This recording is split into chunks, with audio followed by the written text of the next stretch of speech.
Welcome back to He's a Giant, a pod about all things college football, all things Giants football. I am your host, Sal, here with my co-host, Monty.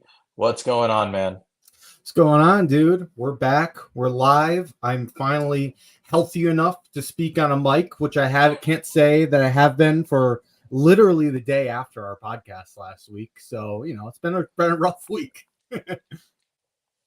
For those who are our loyal listeners, you guys know that we did a interior D-line review last week, and we were supposed to do running back review this week. And one of us did our reviews and was ready to go. The other one was suffering from an extreme case of syphilis and took him out all week. And it was the only time I've ever seen syphilis cause such a terrible cold in a man. It was awful. I don't know about syphilis, but big time week-long man cold. It's definitely syphilis. It's definitely syphilis. So unfortunately, Monty was not well enough to do the reviews that he thinks are worthy of your attention, or he actually puts a lot of work into this. Wasn't feeling it. So we're gonna wing it a little bit, but it actually gave us a good opportunity to say, hey, you know what? Let's review week 1 of college football, and let's do a little bit of a dive into the Giants' upcoming season, because week 1 is upon us. And if you don't mind, give me 2 seconds. I have to just fix one thing. Give me 1 second. You go for it.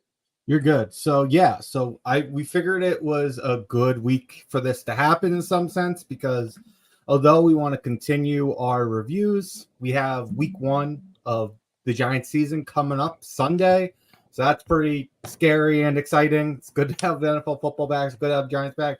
And it's great to have college football back. That was a fun weekend of college football.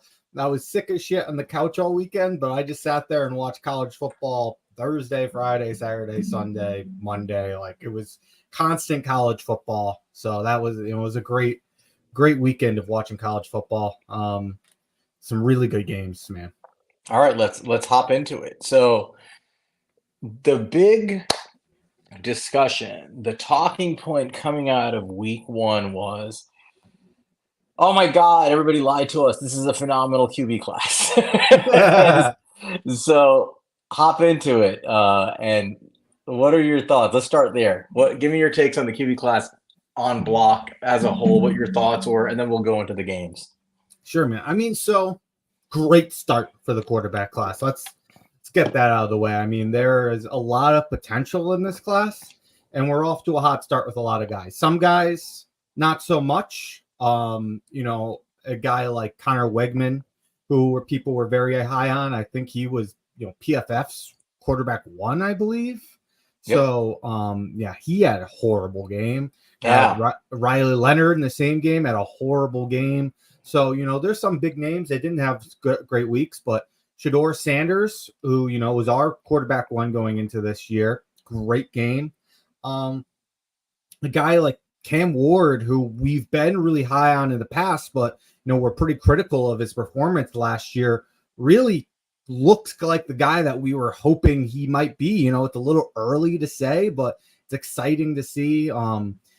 Some guys that we were really excited about, Garrett Nussmeier, Miller Moss, they went head-to-head. I want to talk to you about that game a little bit more, but, that was extremely exciting. But, you've seen one game out of those guys, and here we are. So, it's early. I want to see what happens. My concern going into this year is that, what happens if Shedeur Sanders and Carson Beck take a step back, and then suddenly you're hoping you maybe get one guy to be a first-round pick who's not them, like 2. But if those 2 play at the same level / get better, I think this is a deep enough class where we could see 1 or 2 other guys propel themselves to the first round. So, yes, not a record 6 quarterbacks in the first round, not 3 quarterbacks that probably could have gone first overall in those draft classes like last year, but still might end up being a pretty good quarterback class. But, a lot of season left. What are your thoughts on it, Sal? Yeah, I mean, the quarterbacks had themselves a good week, no doubt about it. Let's start on the bottom and work our way up in terms of performance, right? So the game of the week going in was the University of Notre Dame against Texas A&M. That was the marquee matchup. Texas on Tech. Saturday night. I'm sorry. You're right. Yeah, No, I was uh, wrong. I missed. that's called neurosyphilis when it infects the brain. So I told you it's syphilis. It's progressing quickly. Don't worry. I'm a doctor. I can help you. But um, great game in terms of defense. The quarterbacks definitely shot the bed. They were not Mhm. up to snuff. They couldn't handle the defenses. And Riley Leonard, the QB from Notre Dame, was probably less bad than Connor Wegman was. So he did less damage to his team than Connor Wegman did. And that Notre Dame team is, shout out 1T, Shamrock emoji. That Notre Dame team is not to be taken lightly. That is a stacked roster, especially on the defensive end. They are loaded with NFL talent. We talked about Howard Cross last week. They've got Benjamin Morrison, who's looking like a first-round cornerback. They have a top tier. I think he's either a true freshman or a sophomore. You could correct me in the chat, T. The linebacker who was all over the place shedding blocks. I mean, you have the other defensive lineman who looks like he's going to be a day 2 pick. They are loaded on talent, and they beat the crap out of Texas A&M. They had Wegman down so bad the dude was vomiting green beer in the middle of the game. It was a sight to see. Like I'm like, what happened to this guy? Like I don't want to say, but like he really they knocked the crap out of him. So that was all dominant defense. I got to be honest, and I don't want 1T to get a huge Bowen. That's the kid. Thank you, 1T. Bowen, the inside linebacker, is a sophomore. I have a feeling, Monty, just peeking ahead at our positional reviews, the way we talked about Michigan a year ago, I have a feeling that Notre Dame is going to be a team that we may talk about to some degree like that, where week after week we're seeing high-end positional talent, at least on defense, certainly in the running back room in terms of talent and some of their linemen. But this is a stacked roster, and they put out a message to the rest of the college football world that they're here to compete for the Natty. So that was game one. The quarterbacks didn't do much for me, but that was a great game. That was the bottom tier. When you go up the ladder, I didn't love what I saw from Carson Beck, I'll be honest. I mean, he put up a lot of points at the end of the game against Clemson, but wasn't all that impressive. And what I was looking for, again, it's week one, but remember we talked about when we did his review, like the dude doesn't create. He's an in-structure quarterback who can really beat you with nice arm talent from the pocket, but when things are breaking down, he just doesn't create, and I didn't see it. So I'm still waiting to see that from Beck. I have real hesitancy proclaiming that guy to be QB1, like a lot of people have, because I don't know how you can do that when the guy doesn't have that in his arsenal yet. There are other guys who have, I think, more pathways to becoming QB1, right? There's no clear-cut QB1, but there are more guys who have clear pathways to being QB1 than him. I think Shador right now is clearly QB1. Going up from there, I mean, well, at the top, I personally think Shador Sanders had the best week. And I know you can argue that it was Cam Ward, which is a fair argument to have. I just think better competition. Yeah. But I would say what I saw intrinsically from Sanders is what I saw last year. Yeah. Unfazed under pressure, under enormous pressure. His offensive line was still terrible. And stands tough in the pocket, reads the field quickly, can create with his arm, can create enough with his legs, always scrambles, looks downfield. He's such a pro. He's a pro's pro. He's a plug and play stud, I think, at the NFL level. And I know there are things about his game people don't always love, but I just see, to me right now, he's looking like QB1. Cam Ward had a spectacular game. I mean, he really balled out against Florida, beat the crap out of them. And he showcased the talent that everybody's been excited about for years, right? Like he showed that arm talent. He has a ridiculous arm. He can make the tightest window throws imaginable.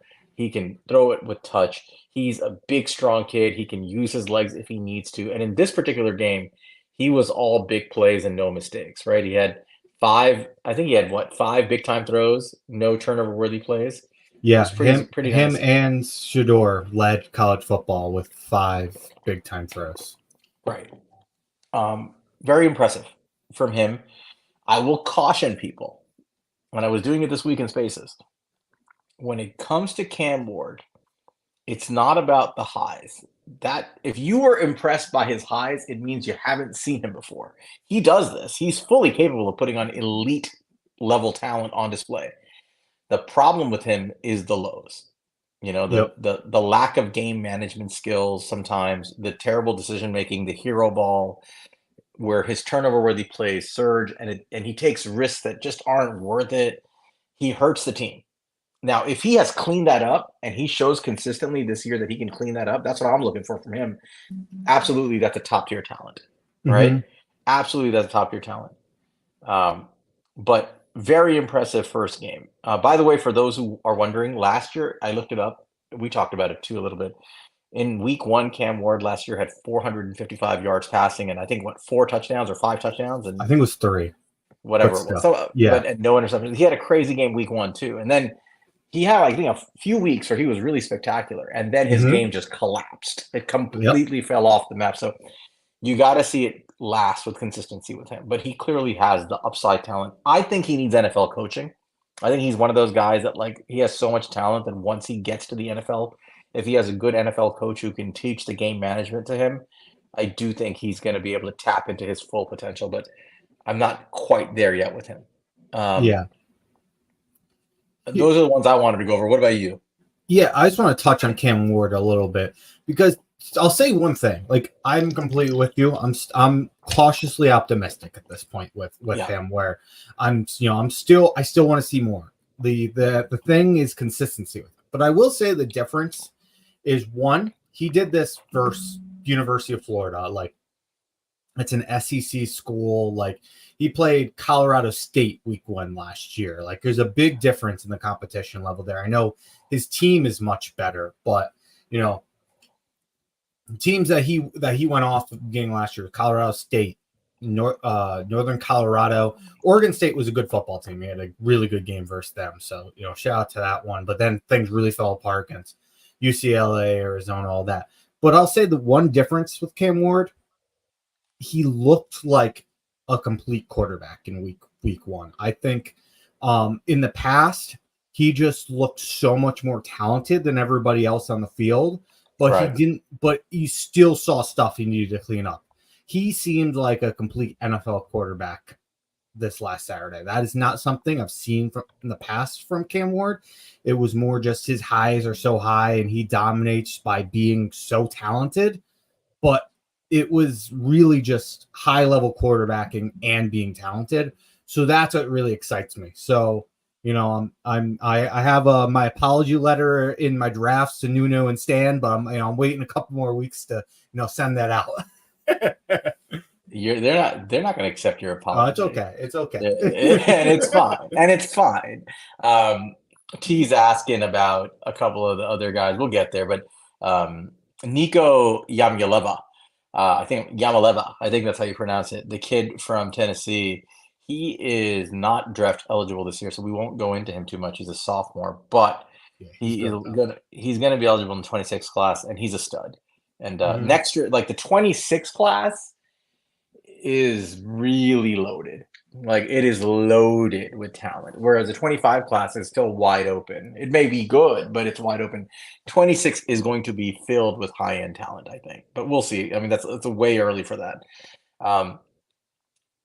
I agree with everything you said about Ward. I just want to see it week in, week out. I don't think his issue is necessarily like in-game consistency necessarily. It's the week in, week out game management stuff. If he can do that, watch out. That the sky's the limit. But if he can't do that, let's be real. The kid had a day 3 grade. And so he's got a long way to go. But if he can do it, he could be the Jaden Daniels of this year. Yeah, he could easily be quarterback 1 if you put it all together. Right. He could be the most exciting. Like this guy would be a first overall pick in multiple draft classes. Type good if he can have those type of games throughout the entire season. Right. So let's go over a couple other guys that people brought up who will be draft eligible. So Quinn Ewers is one to definitely discuss. So Quinn Ewers had himself a game. Yep. 20 of 27, 260 yards, 3 touchdowns, 1 interception. Really nice. Didn't make any mistakes. Didn't do a lot in terms of big time plays. Had some nice throws. Everybody's talking about like the curveball throw, that into the end, Really nice. into the end zone. Like it shows the arm the talent. no look. The no look Stafford like pass. Like you Mhm. saw it, right? The thing about Ewers though is very similar to Cam Ward. The question was never, is he talented? He's a stud. He was like the top. Wasn't he the top prospect in his class when he came out? It was either him or I think maybe he was in the Bryce Young class, or it was the two of them, I believe. He was the top in his class, and they reclassified. He wasn't top, and they were reclassified. That was Caleb and all them. I think Caleb. Right. So I mean, his talent is not the issue. Much like Cam Ward, it's his consistency. And so if he can show you consistency week to week where he's a really good quarterback and not a boneheaded, mistake person, then his draft stock will rise. But I will caution people. Last year, he had a stretch. He was fantastic. He did this a couple of times last year where, it's Alabama every time. It starts with Alabama, and he has these 2-3 game stretches where he's like spectacular, and you see the talent. You're like, holy crap, that guy's like a top 10 pick. And then he completely just pisses away a couple of games for no reason. Last year, he was flaming hot going into the playoffs, had the 4-week delay, and he really didn't have a great game against Washington. And I really, you and I talked about it at the time, if he had a great game against Washington, I think he would have declared for the draft. I think he would have gotten much higher praise and been told, okay, you've now consistently shown that you've overcome the hump of inconsistency and you performed at the highest level on the big stage. You're going to get pushed into like first round talks firmly, like first top 15 type talks. I think he would have declared. He didn't.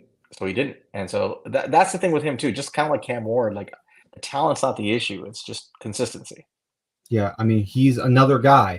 He could 100% be the first overall pick in this draft. A guy who could be a first overall pick in multiple draft classes, just like Cam Ward. It's like those are the same. They're different players, but the same type of issues, same type of excitement. Like I see them in a very similar light. Both of them had great starts.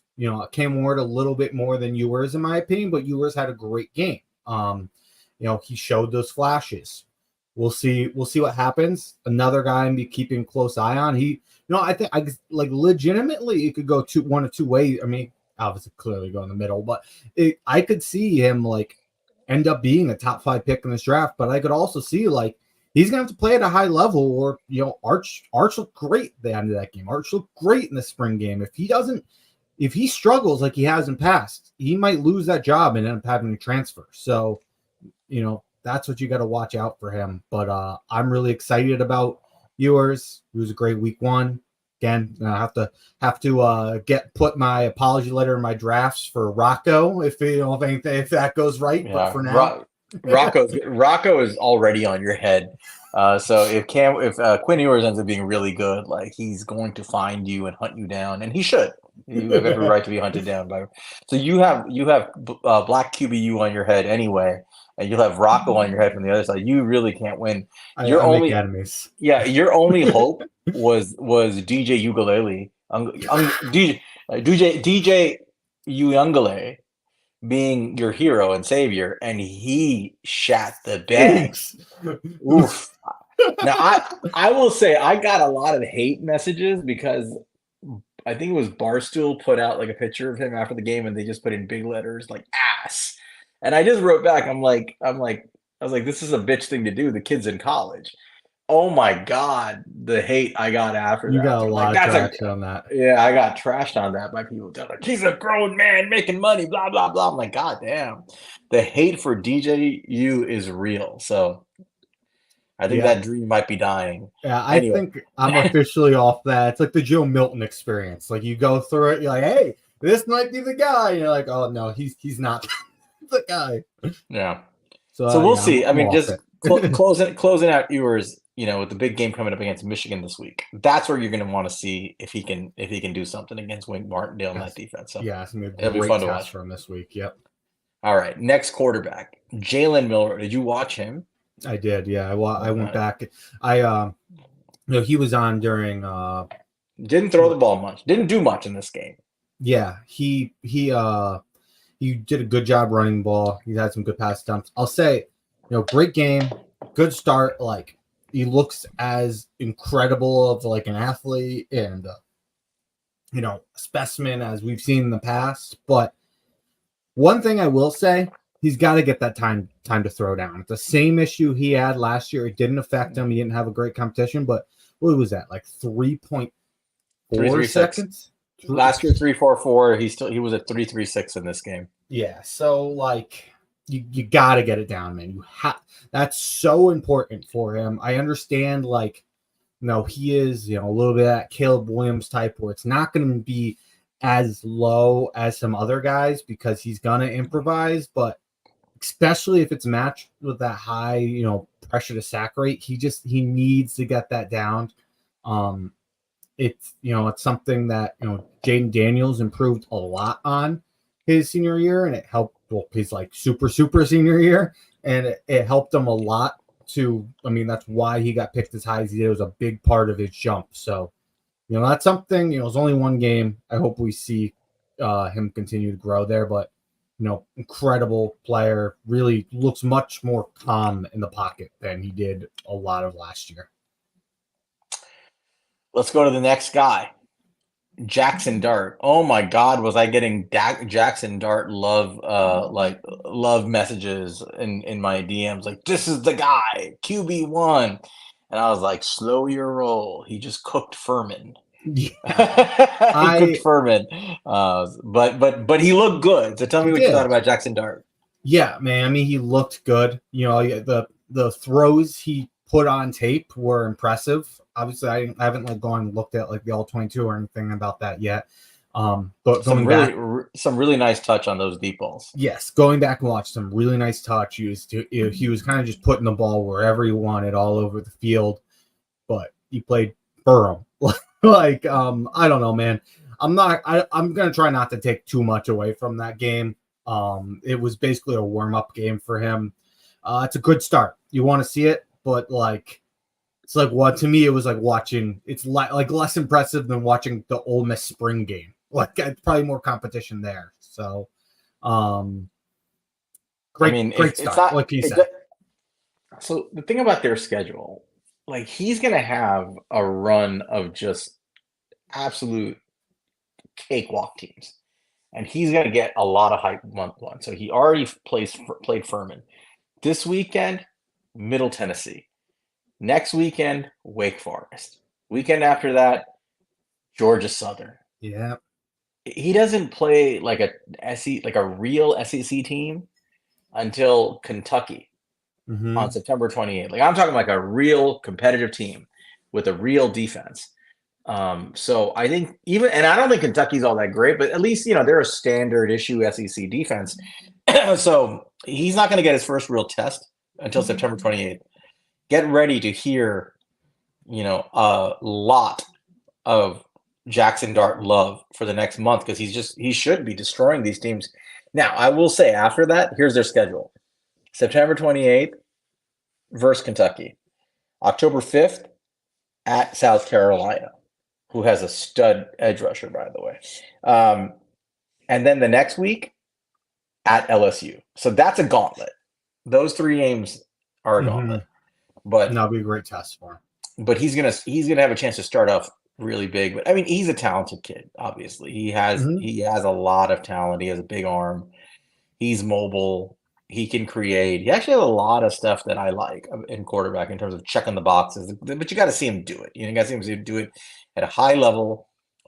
He's had a couple of good years, but he's got to have a big year if you're going to consider a kid who's in his fourth year to be like a first round type talent. But he's going to have a chance this year.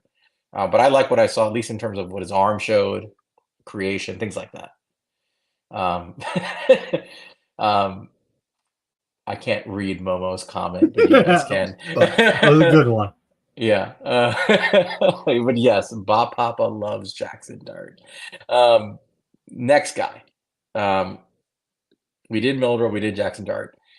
Let's just go to the big matchup. So Sunday night, I think we might have seen what it end up going to be. It might end up being the game of the year in terms of QB play matchup possibly. until at least until the playoffs. It's very possible. Maybe till the SEC, title game. We'll see.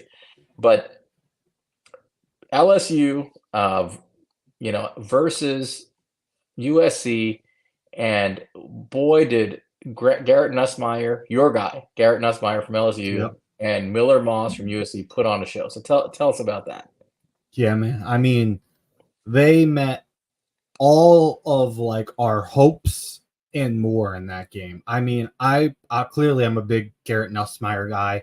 Everybody's getting on the Nuss bus. Let's ride. But no, seriously, he looked great. To me, a lot of things that people like about Carson Beck, he was already showing to me this year. I mean, I think he has a bigger arm than Beck has, but he gets the ball out so quick. That's one of the things people love about Beck is he gets that ball out fast, and you could see it from Nussmeier. He was flying through his progressions, and he was getting that ball out. He was one of the most accurate quarterbacks I saw all weekend. Like, it felt like his ball placement was perfect every single time he threw the ball. He didn't really have the two things I'll say to kind of knock him on. Actually, I have a few things I can knock him on, even though it was a great game. There's not too much to do. It's just kind of nitpicking. One, you didn't see the big time throws that you've seen him, kind of put on tape in the past. In that Georgia game, in the bowl game last year, he had some really big time throws. They didn't really have him air it out. He had a couple of throws to the end zone, one where Lacey didn't get his feet in, another one where he got a touchdown. Those are pretty big throws, but not a lot of big time throws. One thing I was texting you about this. He moves around to throw pretty well, which is important, but like he doesn't really challenge the defense with his legs, and I think he could. He just doesn't, and he doesn't have a single scramble like to his name in college football yet. So that's something he has to prove he can do to kind of like be really taken seriously as an NFL prospect. I don't need you to be scrambling all the time, but you need to show that you can do it when you have to, and make the defense worry about it to some level. And this is the smallest nitpick at all, because Brian Kelly totally blew that game. They went up in the second half, and before that final drive where Nussmeier took him down the field, he only threw the ball 8 times before that in the half. He was 20 for 23 in the first half, and he took him down the field. He had a bad check down pass, and another pass where they played good defense, and they didn't get it in. They got the field goal, but it wasn't enough. They needed to go down and put it in. They didn't. So, there's the other guy to talk about who did get it done. But what were your thoughts on Nussmeier? I thought Nussmeier was pretty spectacular, and I honestly thought that outside of Shedeur Sanders and Cam Ward, I actually thought Nussmeier had the most impressive weekend. I agree. And I mean, it's strange to say And because Miller Moss, you can say that Miller Moss outplayed him at the end. Certainly did, but in terms of making the big play. But overall, I thought I saw a little bit more from Nussmeier in terms of projecting out an NFL prospect. I agree. We knew he had a big arm because we saw those big throws on tape from last year. The big touchdowns to Malik Neighbors when Jaden Daniels was out. But his ability to process as fast as he was processing and get the ball out at the pace that he was getting it out essentially neutralized USC's pass rush. And so they didn't sack him once. Nope. He wasn't sacked last year either. His time to throw last year was 2.42 seconds. That's elite. His time to throw the year before that was 2.43 seconds. His time to throw his first year at LSU was 3.03 seconds. So he's gotten better. In this game, 2.26 seconds. Yep. You will not pressure a quarterback. Forget sacking him. You're not going to get pressure in 2.26 seconds. It's almost impossible. How the hell are you going to get there in 2 seconds? So he was processing the field and just snapping the ball out so quickly that he completely neutralized the USC pass rush. And say what you want about USC's defense last year, they look like a different animal this year. Much better Completely. defense, Hmm. much better defense. Um, Making big reads, big throws, layering throws, he had a little bit of like that it factor in this game. Now, like you said, if you want to criticize him, there were plays to be made with his legs, and he has the wheels to make them. It's not like this is Yep. a statue, and he chose not to make them. He wanted to sit in Yep. the pocket and beat them with his arm. That's one of those things where I'm like, I know he has the ability. I don't know if he has the instinct. We'll have to see, Hmm. but he certainly could be coached to be like, hey, you have a good internal clock, but if you don't see, read one, and you got that chance to break open like a 15-yard run, just take it. You Just take it and take off because you're going to beat guys with your athleticism. That can be coached. you just need the NFL, or not the NFL, you just need the defense to like have that in the back of their head that you can do that. You could tell it hurt the run game. And there was never a read option where he took the ball. He always handed it off, and they crashed down on the running back. There was times where he could have pulled that thing, and he would have been wide open. Could have got 5-10 yards. There was times where he was in the pocket and could have ran and got 5 yards. I know he's athletic enough to do it. He's not a great athlete, but he's a good enough athlete. You've seen it when he improvises. He's got to be able to add that, though. Is he any less athletic than Shador? I would say he's less athletic than Shador. I don't think there's much of a gap there. I would say there's less than a gap than people probably realize, but I do think they're similarly sized prospects. Mm-hmm. They play a similar fashion. They're pretty good under pressure. Shador holds the ball a little longer, but that has more to do with what he has to do to try to win at Colorado. It's not the same. It's not the same apples to apples comparison. But Shador is also a guy who doesn't like to run. He likes to scramble to throw. Yes. His instinct is not to beat you with his legs, even though it's pretty clear that he could with his legs if he wanted to. I think Nussmeier in that way is very similar. Like he could, he chooses not to. Now, it did hurt him in this game, so he's got to hone in on that. But other than that, as a passer, I saw some pretty elite traits on display. Layering the ball, Yep. arm talent, reading when to throw the whole shot, the timing on things, beating zone, beating man down the field, throwing across like from one hash mark to the other sideline. Like he did everything that you're looking for on tape. His footwork is pretty solid. His mechanics look clean. I didn't see a lot I didn't like from Nussmeier, so I was more impressed by him. But let's talk about the guy who won the game, because that's a whole different discussion. So USC came down and closed out the game when LSU couldn't. Shout out Rad, who's in the chat, our USC guy. So what did you think about Miller Moss?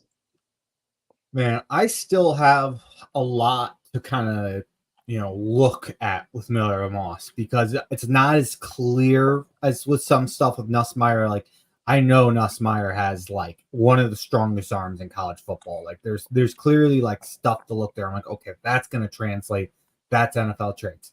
It's a little bit harder sometimes to see that with Miller Moss, but goddamn, does that guy have ice in his goddamn veins? I mean, the whole game, not just at the end of the game with that drive, which was incredibly impressive. I mean, that whole shot that on that final drive, that was NFL caliber right there, and really, really impressive that he was able to make that throw and was willing to take that shot in that situation. But I mean, this is something we talked about that we saw in his bowl game last year.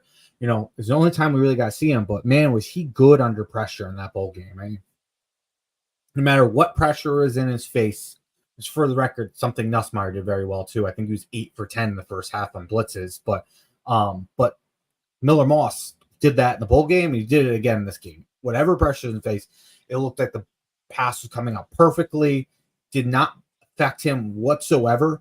And then again, final drive, like drives down the field. That's shit you can't teach. That is just an inherent ability to be able to show up when the lights are bright, show up with pressure in your face.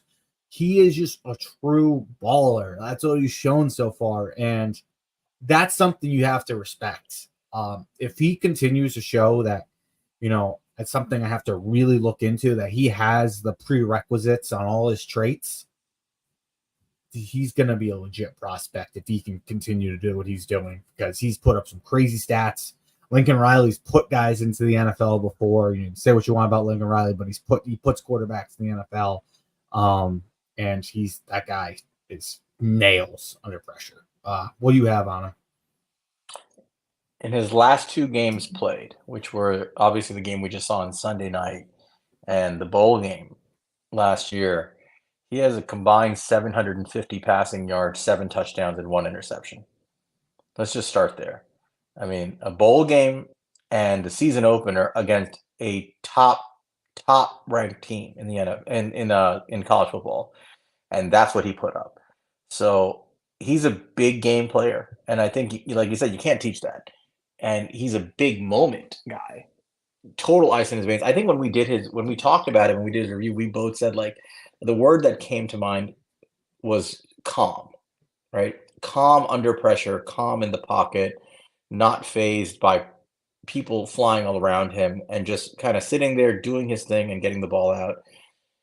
You saw that again. LSU has a really good defense. I mean, Harold Perkins on LSU is going to probably be a first round pick.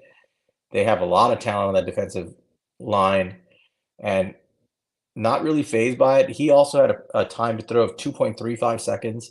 He had 5 big time throws according to PFF, no turnover worthy plays. And I think you saw that on tape.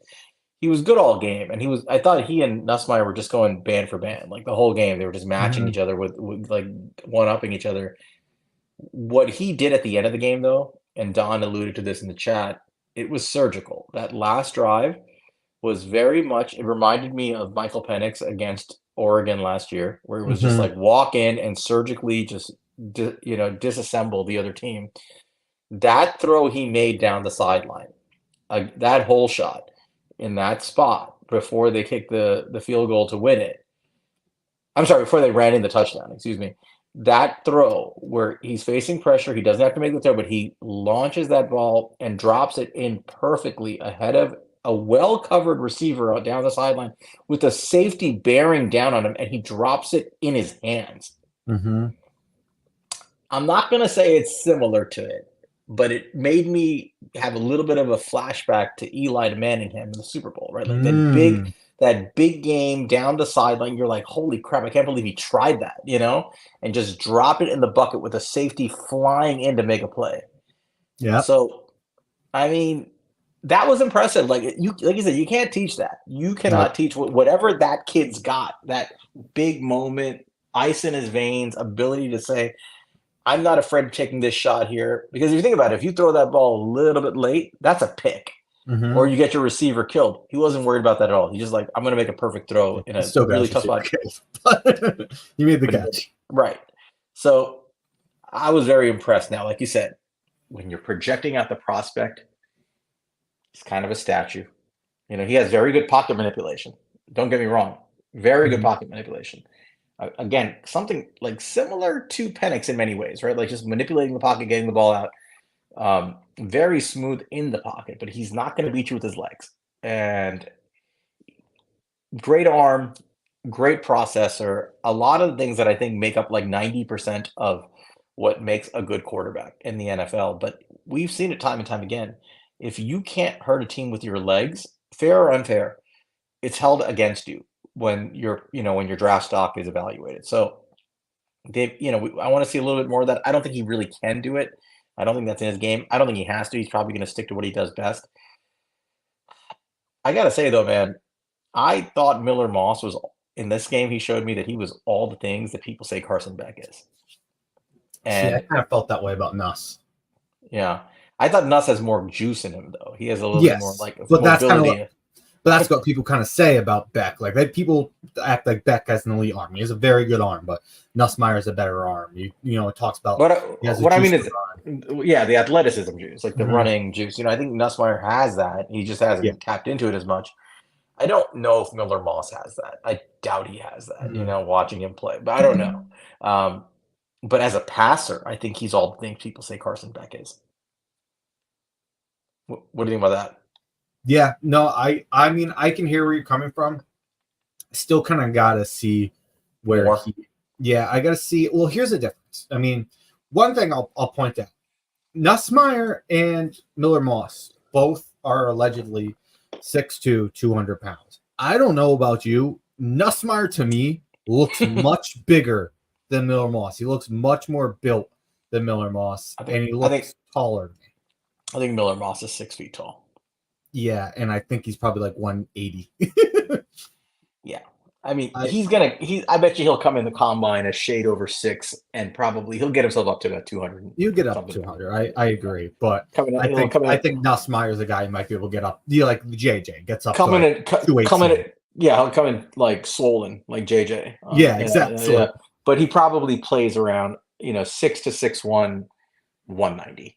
I would say. That's probably what it is. and I think Nussmeier is probably like truly a 205, whatever he is right now, and he looks 205. He looks like he looks 6'2" to 6'3", 205. He looks like his listed size. Mm-hmm. I would say.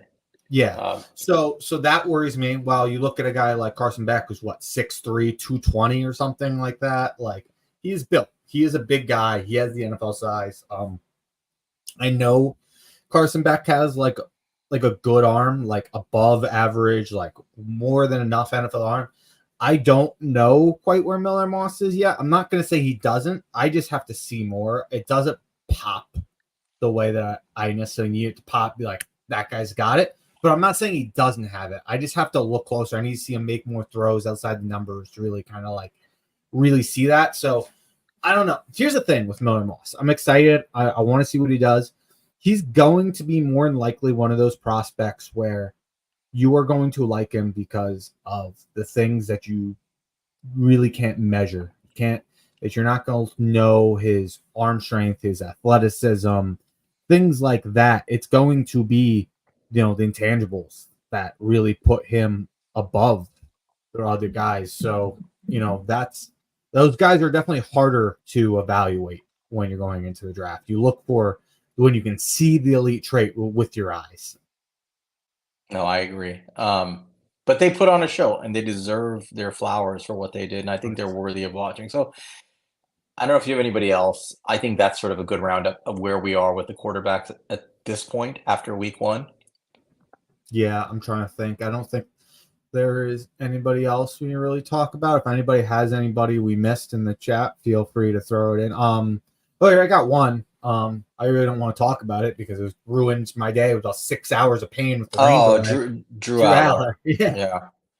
Okay. And we of course we have to mention twins. The twins. We'll get to that. But you'll see it in the chat. But tell me about Drew Aller, who punished the Mountaineers of West Virginia. That was a bad game, bro. We could not hold up on the line, which just killed us. But so Drew Aller started out that game very, very, very inconsistent. I mean, he was throwing balls into the dirt.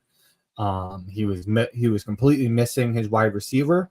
But then he made some really impressive passes. I mean, that's kind of the Drew Aller experience, I think. I mean, he made he stiff-armed the shit out of a West Virginia player for a first down. He's got a lot of Will Levis to his game, in my opinion. Another Penn State quarterback, a little bit of a lazy comp, but big guy, big arm. He's a little erratic, but, when he gets hot, he can really, make those big plays. That game didn't change anything about my opinion of Drew Aller. It was not necessarily a good or a bad game for him as far as evaluation. It was clearly a good game. Like, that stacked on a season, if that's like his erratic games, that's good. But like, if that's his best game, it's like his best game still comes with a lot of erratic play. So he needs to play his best games need to be better than that. That's a fine middle of the road game. Yep, no, I agree. And not much else to add to Drew Aller. You saw the upside, you saw the stupidity. My opinion of him didn't change after that game. Yeah. Let's talk about a few more guys. So we'll go in order because we have some good names popping up in the chat. Noah Fifita, named by Don Noah 5 Fita, because that man is probably 5'9" in heels. or they list him at 6 feet tall. But he's and I'm not a tall guy, so he's probably closer to my height. But in any case, he looked good. But I think you would look good throwing the ball to Tori McMillan. What do you think about Noah Fida?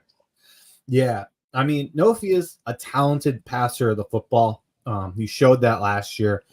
He showed it again. I mean, we'll talk about it. Really the guy that stole the show was his wide receiver, who was a former quarterback. And he had to switch to wide receiver because his dad said, no, Noah's playing quarterback. But Fafita has got real NFL arm talent. But the issue is, I don't know. He's gonna have to be next level spectacular to be taken serious as an NFL prospect. I don't see him coming out in the draft this year because he's only a redshirt junior. He's got I think with COVID, maybe I don't know if he was COVID or not, but he at least has one more year after this, maybe even two. I'm not sure. I think he's going to go back because there's no rush. He needs to put out all the tape he can to prove that he can succeed at the NFL at his size. Until then, I'm gonna have fun watching him as a college football quarterback, but I need a lot to see that he's gonna be an NFL quarterback. But he's a talented kid. Yeah, I don't think he's going high in the draft. He is fun to watch, but I have a different take on him. I think Tori McMillan's going to be a first round pick. He's probably going to be a top 10 pick.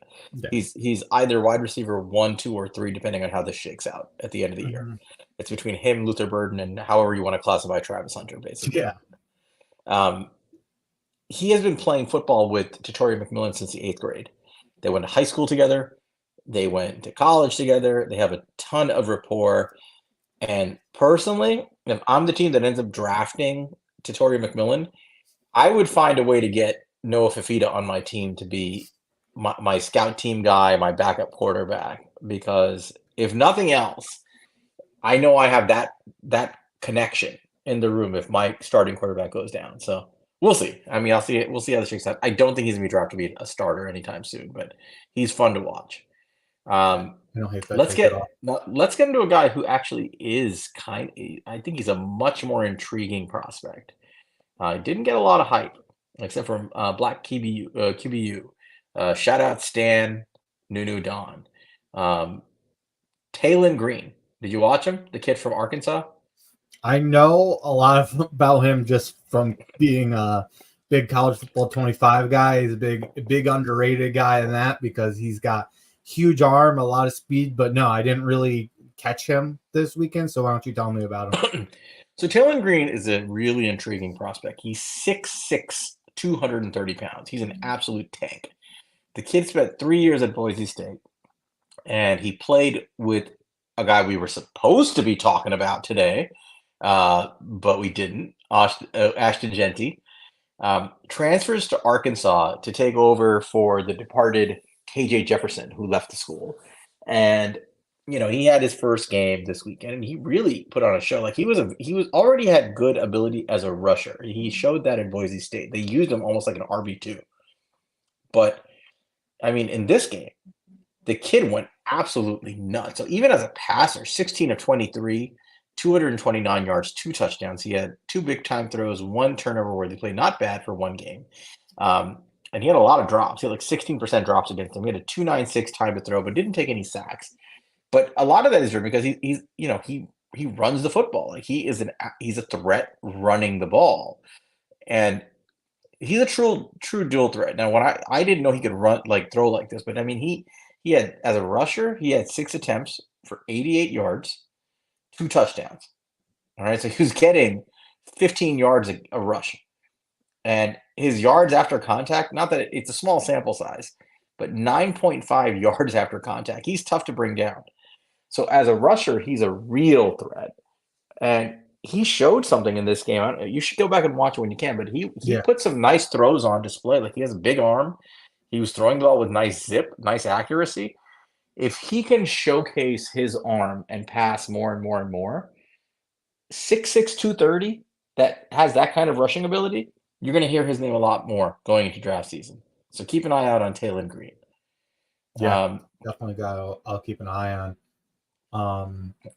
Who's Arkansas play this week? I will tell you in a second. I will look You it know, up. You go ahead and go ahead. I'll find their game. yeah. So I don't want to go too much into them because we're going to talk about them next week. But I figured might as well mention it. Is a guy who we were for sure be talking about this next week. They're playing Ashton Oklahoma. Genty. They're playing Oklahoma State at Oklahoma State this week, so that's a good matchup. But go ahead, Ashton Genty. Go ahead. Genty had an incredible game this week. I mean, it's versus Georgia Southern, but he had 267 yards and 6 touchdowns. I mean, incredible. It was 8.15 yards after contact per attempt, and he forced 13 missed tackles this week. That's our absurd numbers.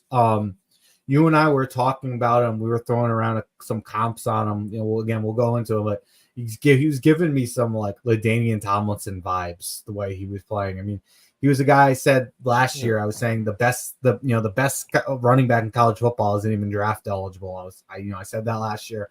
It still holds true. I mean, this kid is one of the best players in all of college football. We'll get more into him next week for sure. But I think what I said to you about him was when you're like comp, and I was like, it's like Bijan Robinson and CMC spit out a child together. Yeah. And his name is Ashton Genty.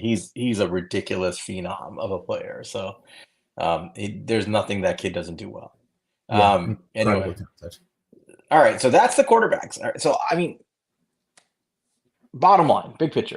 No clear, other than Shedeur Sanders, who I think started the year as a likely QB 1 or 2 candidate and played at that level this week. Who I think he's in the lead as QB 1. Other than Shedeur Sanders, a lot of uncertainty behind him. I mean, Beck is going to be consistently viewed as a high-end prospect by most talent evaluators. Cam Ward is rising. Nussmeier and Moss put themselves on the map. Jackson Dart is rising. Mm-hmm. I mean, I don't know where these kids are going to land. Obviously, Jalen Milroe. Mm-hmm. And we'll see how some of these other kids play, but it's a wide open field. I mean, it's hard to read the crystal ball. I will say this much, though. I think people got really bugged out over week 1. And, it's week 1 in college football. Most of these teams are playing trash teams to get their team, a win. And this is the week where the small schools, sorry to call them trash teams, but they do have trash teams compared to these big programs. This is the week where they make money. Like they allow their kids to be the sacrificial lambs to the big programs to get the snot kicked out of them for 3 hours so the school can get paid millions of dollars. And that's what just happened this week. There very few of these quarterbacks played really high-end legit teams. And I'm sorry. I know Florida should be a legit team. Sure, Florida's not a legit team this year. Their roster is in shambles. They're a mess. Not taking anything away from Cam Ward. He played great. But, like, really the only 2 who played really high-end defenses were actually Nussmeier and Miller Moss. So I want to see more. I want to see more from these guys as the year goes on. I'm not going to get too high or too low. I'm intrigued.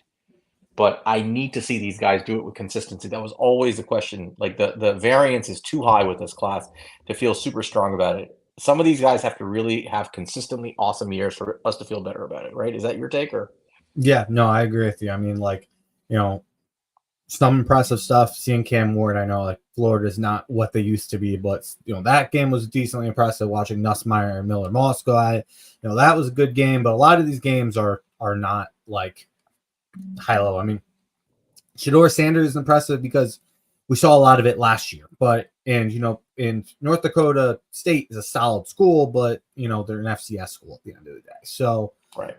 We got to see more. We got to see consistency from these teams. But yeah. Riley Leonard and Wegman did play against top defenses, but they shot the bed, so they don't count. Yep. I mean, one of them was vomiting green shit in the middle of the game. I'm not counting that. All right. You want to move on to the Giants, or do you want to keep going with the college stuff? One last thing I think I want to touch before we leave. What are some games that you're looking forward to watching this week? Okay, so have you looked at all? Yeah. So the premier game this week, you all should know by now. It's the 12 o'clock game on Fox. It's number 3 Texas in Ann Arbor at number 10 Michigan, the defending national champions. This is the big game. Now, Michigan is not last year's Michigan. They struggled last week. They have uncertainty at the QB position. Sharon Moore is an intrinsically very, very conservative head coach making play calls, and Wink Martindale has instilled uncertainty in the defense there. I don't know if you watched it, but Will Johnson, who's widely viewed as cornerback 1 in this class and a top 5 to 10 pick, he had a bad week. He struggled in some of the defensive alignments, and he got beat a few times. He did have a pick 6, and at the end of the day, like you ask most talent evaluators, like if you have 1 pick 6, they'll put up with a lot of bad football. But they're a team in flux. They're going through the change of having just won the Natty, a bunch of kids going to the NFL, losing Jim Harbaugh. They are going to be big underdogs in this game. Right now, it's Texas minus 7.5 on the road against Michigan. That's actually a pretty big line for visiting team against the national champions in our where Texas is loaded with talent. Texas is number 3 in the country. But that's a good test for Quinn Ewers. I mean, the reason to watch that game really is to see can Quinn Ewers do well against Michigan. If he does well against Michigan, I think you'd have to start paying attention to him a little bit more. That's one game I'm watching. And I'll just add on to that too is like Michigan showing with Wink Martindale, like they are bringing the pressure still. I mean, for Fresno State, they were absolutely getting after them. I mean, Derek Moore, one of their edges, and who was it? It was Josiah Stewart. Both of those guys went out. Josiah Stewart had 2 sacks. He had a 50% pass rush win rate last week. Absolutely absurd. And then let me see. And then Derek Moore had a 31.8% pass rush win rate last week. They were going after it. So Quinn Ewers got a good team around him. He's got guys to help support him, but he's gonna have people after him this week. There's a 7:30 game that's not bad. 2 ranked teams. It's Tennessee, number 14 in the country at NC State, so that's a good game. Mm-hmm. There are some good players. If you want to see the young kid who's not eligible for the draft, from Tennessee, it's worth watching him in that game. Otherwise, I mean, I don't think there's great matchups, but there's great players on display. Like I think this is a good week where if you want to sit down and watch some individual prospects, this is a good week because the games are not like, other than the Michigan game, there's not a whole heck of a lot going on. I would focus in on the players you want to see. If you want to watch an interesting guy in the Tennessee game, one of his wide receivers, he didn't have a huge week 1, but Squirrel White from Tennessee, he's one of those like after the catch guys. He's very shifty once he gets the ball in his hand. Those guys are always people that the NFL loves. You have James Pierce, their edge, potential number 1 pick in the draft. So Tennessee has some guys for sure. Oh, and the NC State wide receiver, Contempito or something like that. I don't know, something like that. He's a really, really good player. Yes, buddy's name is Squirrel. Another game, just based off kind of the conversations we had, 2 schools I'm interested in. Arkansas, based on thank you. This is Concepcion. Yeah, he's nasty. But Taylon Green versus Oklahoma State, that would be a good test for him. See if he can repeat it. I mean, Oklahoma State has a fucking team. I mean, they got Colin Oliver on that defense. He's a guy to watch out for. He's a linebacker for them. He led college football in pressures this week with 8. He's a very, very good college football player. So he's gonna have his hand full against number 16 Oklahoma State. Right. Not a lot of marquee matchups. Like I said, I mean, somebody mentioned Kentucky, South Carolina. I mean, there's some decent games, not big marquee games, except for Texas, Michigan. But again, I'm looking at this week as if you have time, there's specific prospects you want to watch. Figure out that game, watch that. And then Boise State against Oregon, that'll be fun. And then because of Genty. And if you're looking, Oregon, but with Boise State because of Genti, seeing what he can do there. It's not never 7 Oregon team, and Oregon's just got players all over that team, so that will be a fun one to watch. 10 p.m. So good way to end your night. Another one I'll throw out at you, kind of like the last one I have here, is Nebraska goes against Colorado. So you get a look at Shador Sanders, who's the top guy in this class, and then you get a look at Dylan Raiola, who's a true freshman, and he looks like the next coming of Patrick Mahomes. So that'll be a fun game to watch for sure, even though it's not huge for this year with Raiola. Yep. All right. I think that first hour in the books is all college football, and that was fun. Yeah, it was. More to come. So, all right, let's get to the depressing hour. It's time to talk about the New York Football Giants. So let's go, baby. Week 1 on Sunday, the 1:00 game. The Giants, their 100th anniversary game in those ugly uniforms, are hosting the Minnesota Vikings, led by Sam Darnold. And apparently it is a pick'em game, but I believe the last line was Minnesota was a 2-point favorite on the road. I think it was 1.5 last I saw. Yeah. Momo said he's out. No, you're not. You're going to sit here and listen. You're all going to listen to us talk about the Giants. We must do this. Well, all right. So let's start with, we have a lot to talk about with the Giants. There's a lot to get into.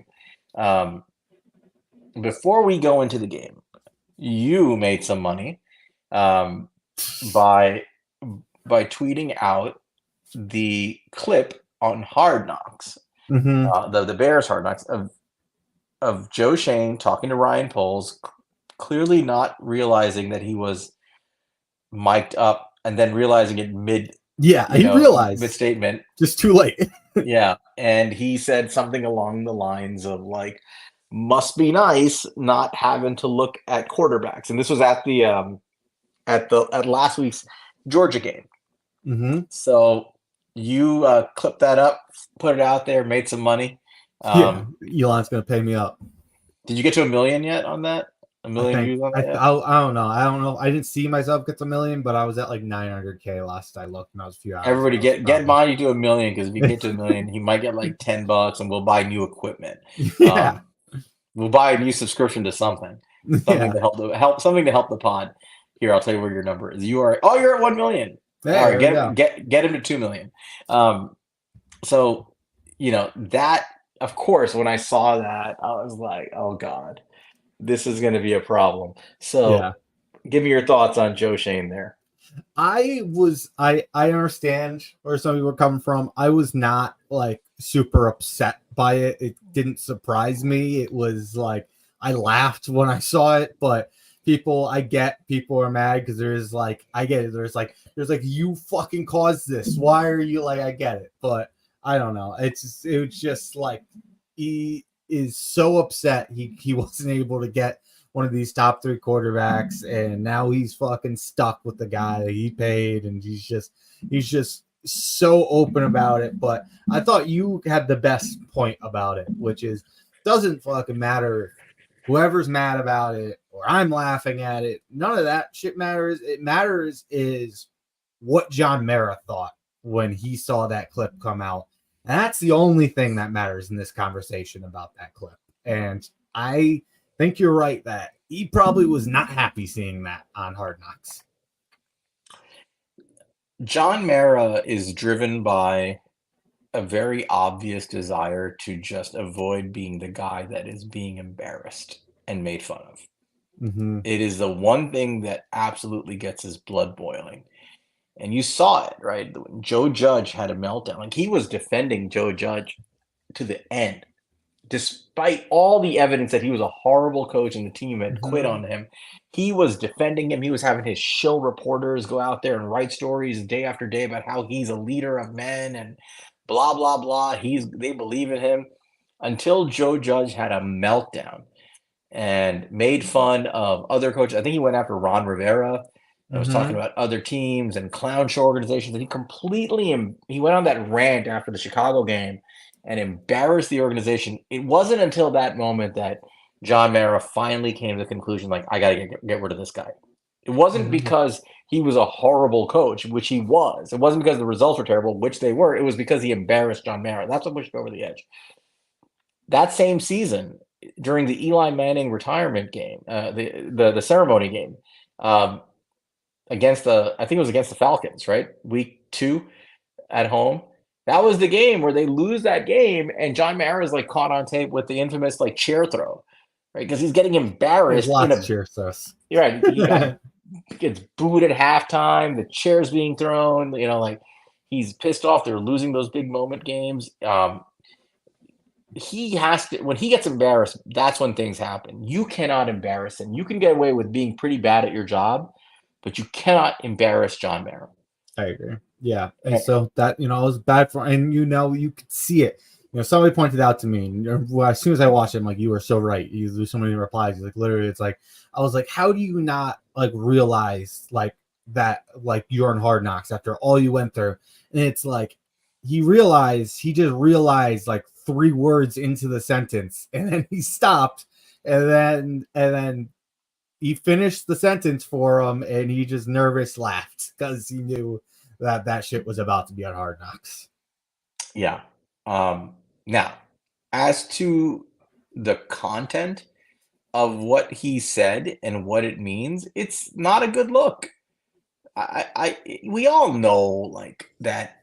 I mean, unless you are somebody who has severe mental illness and you refuse to take medication, Daniel Jones is not good, right? So like that, he's not good. He's a bad quarterback. He's starting, he's their quarterback, but he's not good. Everybody knows that. We also know that Joe Schoen, in some warped way, tried to get a quarterback in this draft. You and I, we have our opinions on it. It's well known. We're not satisfied with the approach he took, because he only wanted what he couldn't get, and then said, I tried, right? All that said, it's pretty clear they wanted to try to do something else. That's all known. But you still assembled a QB room of Daniel Jones and Drew Lock and Tommy DeVito. Yeah. That is what you chose to walk into the season with. The season hasn't been played yet. Not a game has been played yet. And you're on tape basically shitting on your quarterback that you gave $160 million to, saying, I wish I didn't have these problems. Well, you made those problems. You paid him. I don't care what fans think. I don't care what the media said. You are the general manager that inked the deal with Daniel Jones.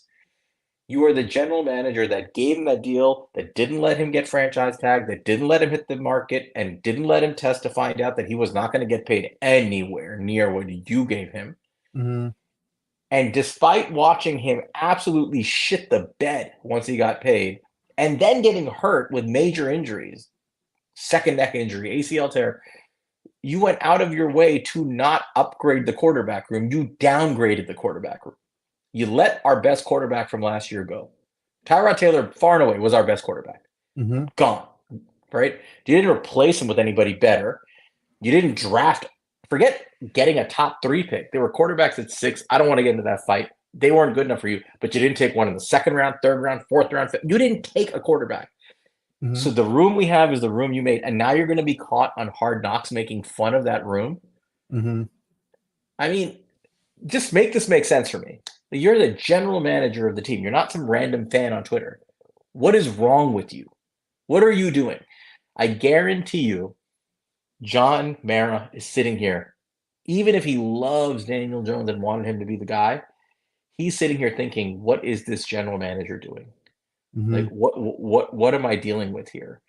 And all, in my opinion, Joe Schoen is doing is cutting out the outs that he has to save his job when shit hits the fan. He's taking away all the little cushions that he was given. And it's coming down to a very simple calculation. Can you win football games with the roster you assembled? It's down to that. Yeah. I've never seen anybody piss away so much capital so quickly. Joe Schoen had enormous capital, political capital, social capital, fan capital. After they went to the playoffs and won a game in his first season, he had enormous flexibility to do whatever he wanted. Anything Joe Schoen chose to do after the 2022 season, people would have they would have accepted it, right? They would have been Yeah. like, this guy's a genius. We're going to trust what he says. Mm-hmm. I've never seen anybody piss away capital the way Joe Shane has. It's remarkable. He needs to win this year. They need to win football games. So I'm sorry that I'm ranting. I personally don't care about these moral victory things that people are talking about and trying to gaslight the fan. I should have worn my gaslighting shirt. I don't want to hear about as long as the players look better or we see some progress. That is not enough.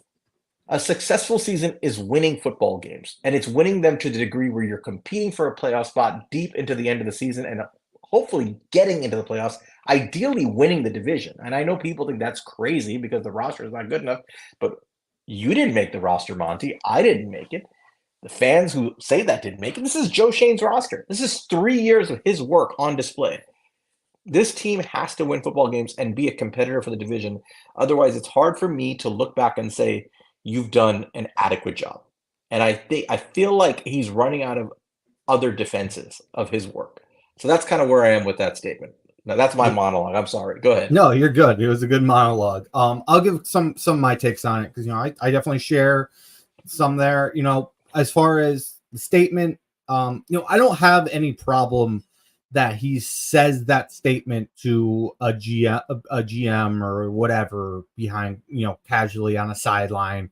But, for a guy who's just done Hard Knocks, he needs to be smarter than that. He needs to not get caught. He knows how that shit works, and he got caught, and it's gonna be bad with John Mara. I don't personally really give a shit about it. It's pretty clear that he feels that way about the situation. It's clear that he's like, that didn't surprise me. I was saying shit when you were just talking about, during the preseason, that I can't believe that he went into this season with without knowing what Daniel Jones is coming off of injury with Drew Lock as your backup quarterback. Like, if you believe in Drew Lock, fine, but he didn't get any first team reps. Like, you clearly don't believe in him that much that you're like, it should have been a guy that you're ready, if you don't believe in Daniel Jones, to compete and push him and whoever, the best guy for this roster. It doesn't matter who that is. It doesn't matter who you paid. It's whoever is the best guy, and they should have brought in competent guys, whether it's pushing harder and, giving Russ more of a promise that he has a chance to start, whether that's giving Tyrod more of a promise that he's going to get a chance to start. That's how you get these guys in, is by giving them an opportunity to earn that job. And it doesn't seem like they're actually willing to give a player an opportunity outside of drafting one. So that's my issue, is if you don't feel that strongly about Daniel Jones and you're prepared to move off him, you should have brought in competition, because this is a season where you have to show progress, and you can't do that if your quarterback's a complete disaster. I do trust Brian Daboll to bring more out of the quarterback and squeeze it for all it's got. He's done that first year with Daniel Jones. He did it last year with Tommy DeVito and Tyrod Taylor.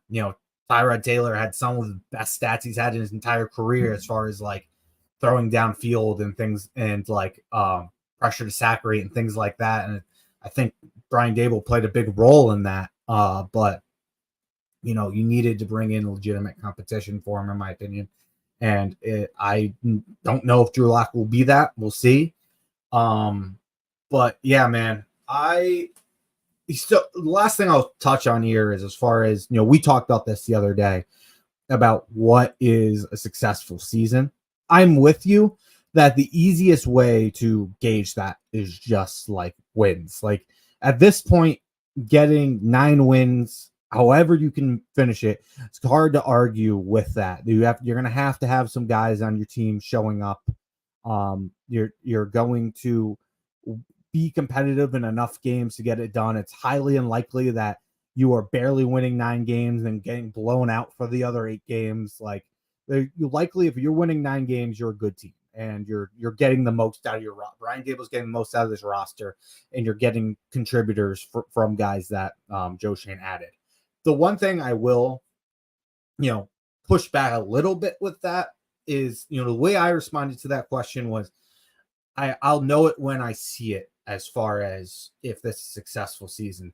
I do agree with you. Like, the easiest way to quantify this is just saying you win 9 games, we're gonna have a successful season. It's hard to push out, but like, we talked about this, and like, I can promise you that I can find a team that won 8 games and a team that won 5 games, and I bet you I can find differences of huge swings in like EPA and DVOA and things like that. Like, you can see it with the Giants last year. They had a kind of a fluke like turnover ratio where they led the league, and that's great, but that's just not something that carries over from year to year with these turnovers, and that's a big reason they won 6 games. That's not something that they're going to be able to count on last year, but they were getting consistently blown out in the beginning of that game. They were among the bottom of the NFL in EPA. They're among the bottom NFL in DVOA. They truly should have been like bottom 3 record wise. They just managed to pull it out. And I don't necessarily like feel it's I don't want to see that. I don't want to just see that we got a couple random wins and that still looks like that. I think that you can look at this team and be like, young contributors are going, like, all the advanced analytics says this is a good team, and so we have 7-8 wins. I still might look at it as successful depending on how it goes compared to 9 wins. Just more likely 9 wins is just easy to say. So I don't know. That's a little bit of just giving back on the other side of that. No, I get it. I'm not adding qualifiers to it, because I don't get to hire and I don't get to fire. To me, this is really plain and simple. You remove all the fillers. You've had 3 years to build a roster. You've replaced the whole roster. You spent a lot of money. You use a lot of draft picks. You supposedly have this great offensive-minded coach, right? Mm-hmm. You've pissed away coaches. You've turned over coaches. It's time to win football games. Yeah. I have no problem holding them to that expectation. It's just time to win. That's how I look at it. Before we go on to anything else, just shout out to everybody who's in the chat. We have a full room. We appreciate you guys. I want to shout out some special guests. D-Kit has always been with us. 1T has been with us from the start, so I appreciate you guys. Momo's here. Everybody, vote for Momo. NFL Fan of the Year for the Giants. Go to the NFL Fan of the Year voting. We have a big audience right now. We'll put it in the description. We'll put it in the chat. Vote for Momo, okay? Vote for Momo. Vote for Momo. Go to NFL. Vote for Momo. Like, Fan of the Year. Look it up. You all you have to do is put in your email. The first name is Momo. The last name is in Mom's basement. That's it. That's all you have to put in. Just keep voting for Momo. You can vote as much as you want. If Momo wins Fan of the Year, we can force John Mara, Joe Shane, and Daniel Jones have to face Momo eye to eye, and we all get to watch. Vote. There you go. They're right there. Monty put it in the chat right there. He's got it up on the screen. NFL.com, Fan of the Year voting. Everybody vote for Momo. First name Momo, last name in Mom's basement. Spread the word. Put it on Twitter. After you vote 10 more times. Tweet it, retweet it, send it to your friends, put it in your group chats. Let's get him this win. It is election season, baby. Call a friend, knock on some doors. Let's take Momo home. We can win this race. So everybody vote for Momo. Okay, number 1, Fan of the Year. Shout out to Authentic, who's in here. Authentic in the beard. Authentic said, and you can maybe pull it up. It's a few comments ago. I'll look for it. It was about Popeyes, and it was amazing. It was a shout out to my soliloquy. He was having Popeyes in honor of my rant. I love Popeyes. For those who know, I've been healthy for the last month or two. I've cut out most stuff like Popeyes, but Popeyes is a delicious meal, and I appreciate you, Authentic. For those who don't follow him, Authentic and the Beard on YouTube. I think the Beard was in here too earlier. Definitely like and subscribe, view in. Authentic had a great breakdown of the Vikings game coming up. Amazing breakdown. I just watched it before I came in. I was driving home, and it was awesome. So anybody who wants a really good breakdown, he, as per usual, goes into X's and O's, stuff that we don't get into as much, but A lot of defensive breakdown for the Giants, defensive breakdown for Brian Flores, the kind of coverages they use, what the quarterback should be looking for, how to win this game. So please tune into Authentic in the Beard and and watch them. Great show. One of the, probably, in my opinion, the best production on Giants Twitter in terms of production value, sure. without doubt, and clearly one of the best content creators there is. So my guy, Authentic. I'm going to be calling you soon, brother. I'm probably going to be going to the game next weekend, so we'll touch base on that in DC. But thank you guys for being here. Just wanted to shout everybody out before we got too late in the show. And remember, vote for Momo. Spread the word. Okay. But Momo, you're going to win now. You're going to win. All right. So that's Joe Shane. Let's talk about even more depressing shit, Monty. The actual Giants football team and the season upcoming, right? What do you think? What are your thoughts on this game, the season? Let's talk about it. Let's break down what are our realistic expectations and what are our actual expectations. What are you looking for? But you can start with the Minnesota game. And again, we don't need to go through the X's and O's stuff. That's not our strength in terms of breaking down, game strategy and stuff. That you want that stuff. Nor did we prepare enough for it. Winging it to that. We're winging it, but it's not even our thing. Again, for those who want that, you don't need to go to Authentic in the Beard and watch that breakdown. You'll get everything you need. He's been talking about Shane Bowen's defense and the creeper blitzes and things like that, which I think is something you should be paying attention to. But what are your thoughts on this game? Look, man, it's a game that the Giants have to win, but it's not going to be as easy as some fans have made it out to be. I know we were at one point the favorite for this game. That clearly has changed. We've talked about that. We are now 1.5 point dogs at home. So, the Vikings have a team, man. I think Sam Darnold's going to be better than people think. I think Kevin O'Connell has gotten more out of worse quarterbacks than Sam Darnold. I think he'll be fine. It's going to be up to us to get pressure on him and force him to make mistakes. But they have a good team. They have Aaron Jones. They have Justin Jefferson. That Jordan Addison has not been suspended, so he's still going to be there. Hoxton's hurt, but they got a really good tackles between Darisaw and Brian O'Neill. And be really interesting to see how Brian Burns does up against Darisaw. Darisaw is not – he's going to hold his own. He's not going to take over Darisaw. He might win some reps, but Darisaw is going to hold his own. Garrett Bradbury is going to probably get dominated by Dexter Lawrence.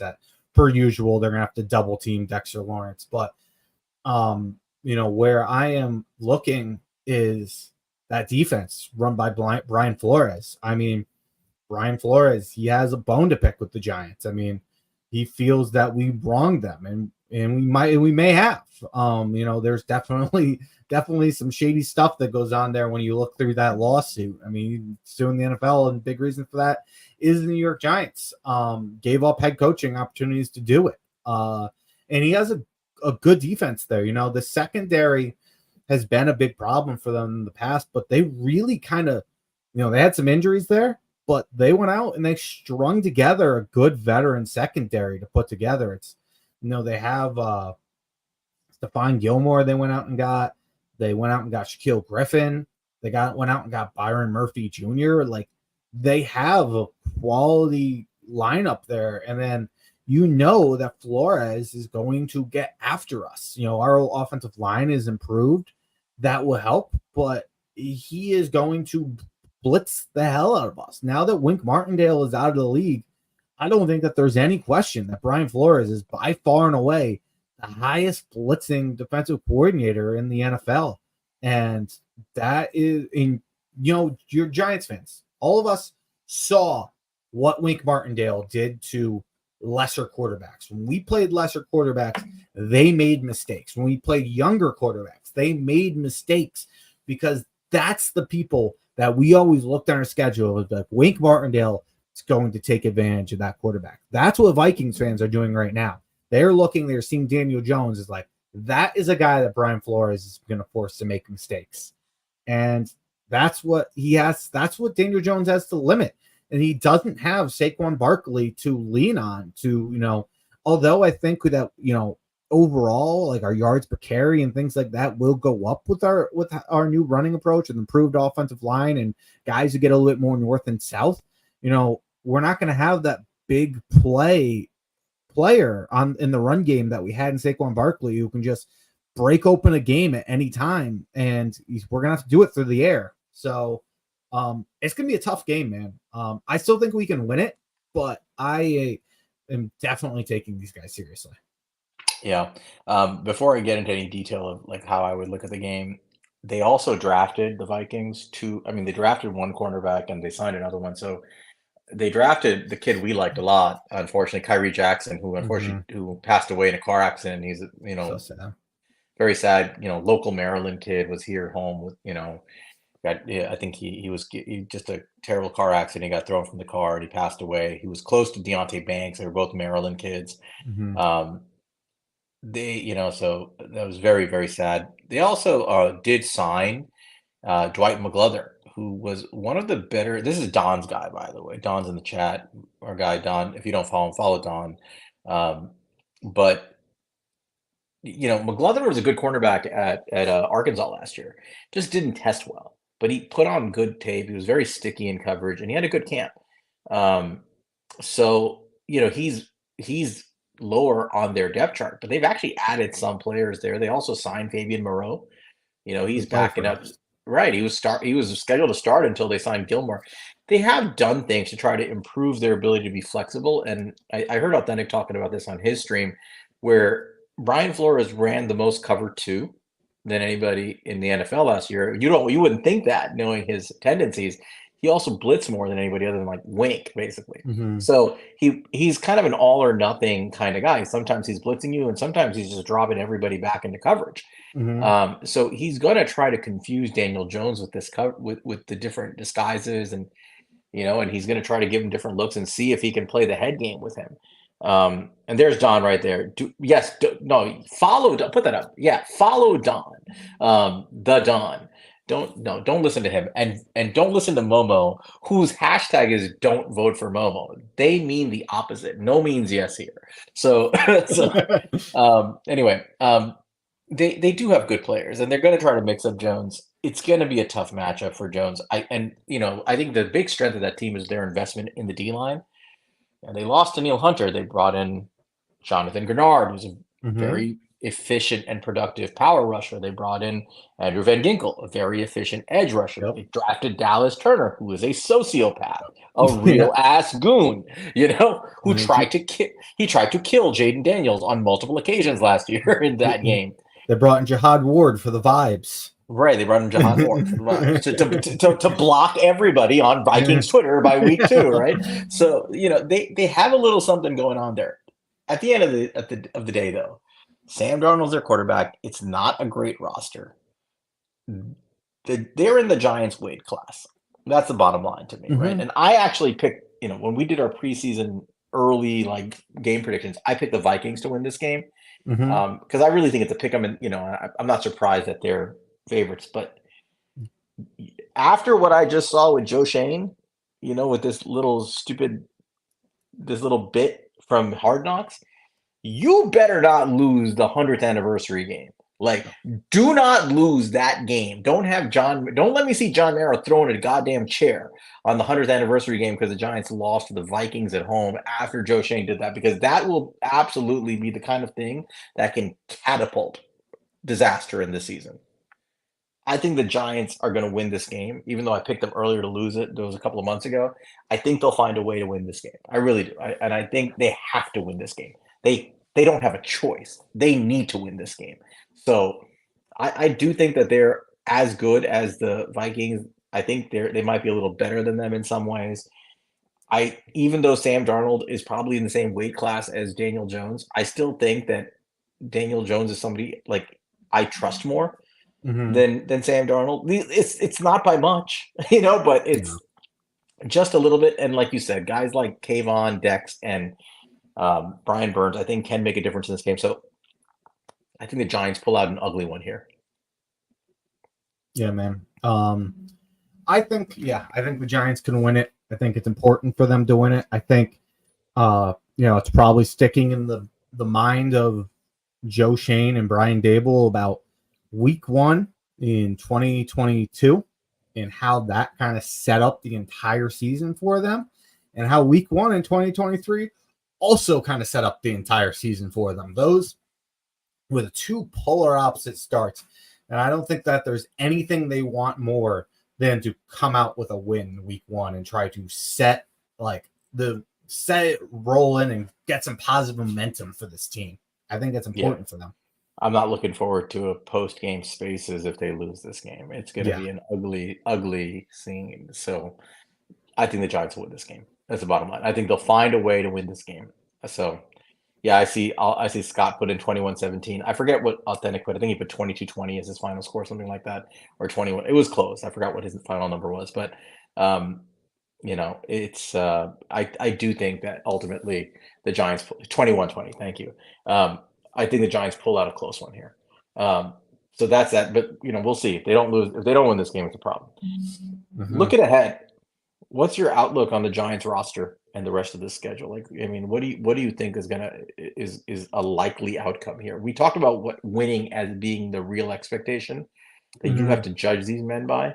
Yeah. Meaning Joe Shane and Brian Dable. I'm not changing my tune on that. I want wins. I don't care. I'm well past the I need a quarterback, so I'm going to expect none of that crap, right? Go win football games. Let me enjoy a good season as a fan. But what are your realistic expectations of this team at this point now that you've seen all of training camp? Yeah, man, and I think it's important to distinguish those two. And I'm kind of expecting a 5-6 win season. That's kind of where I see this team talent wise with our schedule. With that said, to the point, what you were saying about the expectation of wins, and kind of like what I've been saying about, like, I want to see this team fighting above their weight class like they did in 2022.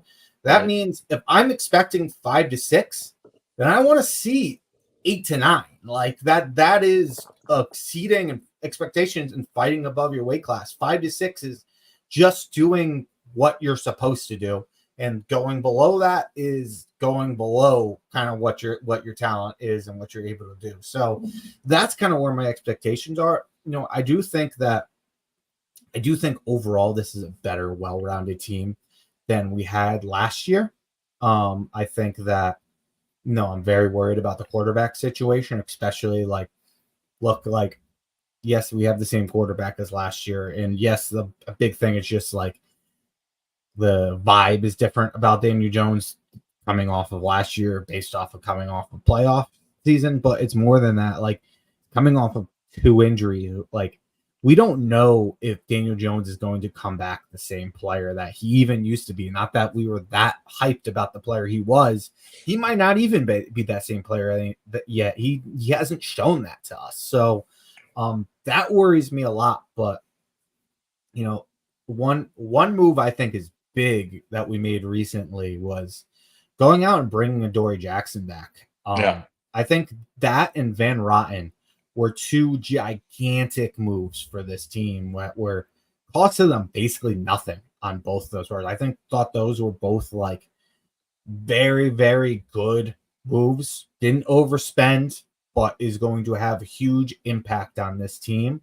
It's not ideal that neither of the cornerbacks that we drafted really set themselves apart enough that we didn't have to go out and make a move like that, but I am happy that we did do it. Yeah, I mean, I don't think they had a choice but to make those kinds of moves, because where would this offensive line be if you didn't have Van Voden? I mean, he's already starting as right guard right off the street. I'm kind of tired of living like this, where you find guys like off the damn street right at the end of camp and say, okay, you're my starting guard, or my starting cornerback too. Like we let's be clear, we live like this because Joe Shane can't draft for shit. That's why we live like this, and he's misallocated his funds so badly with the use of his free agency dollars that he doesn't have the money to get the better free agent players at those positions for depth. We don't have depth.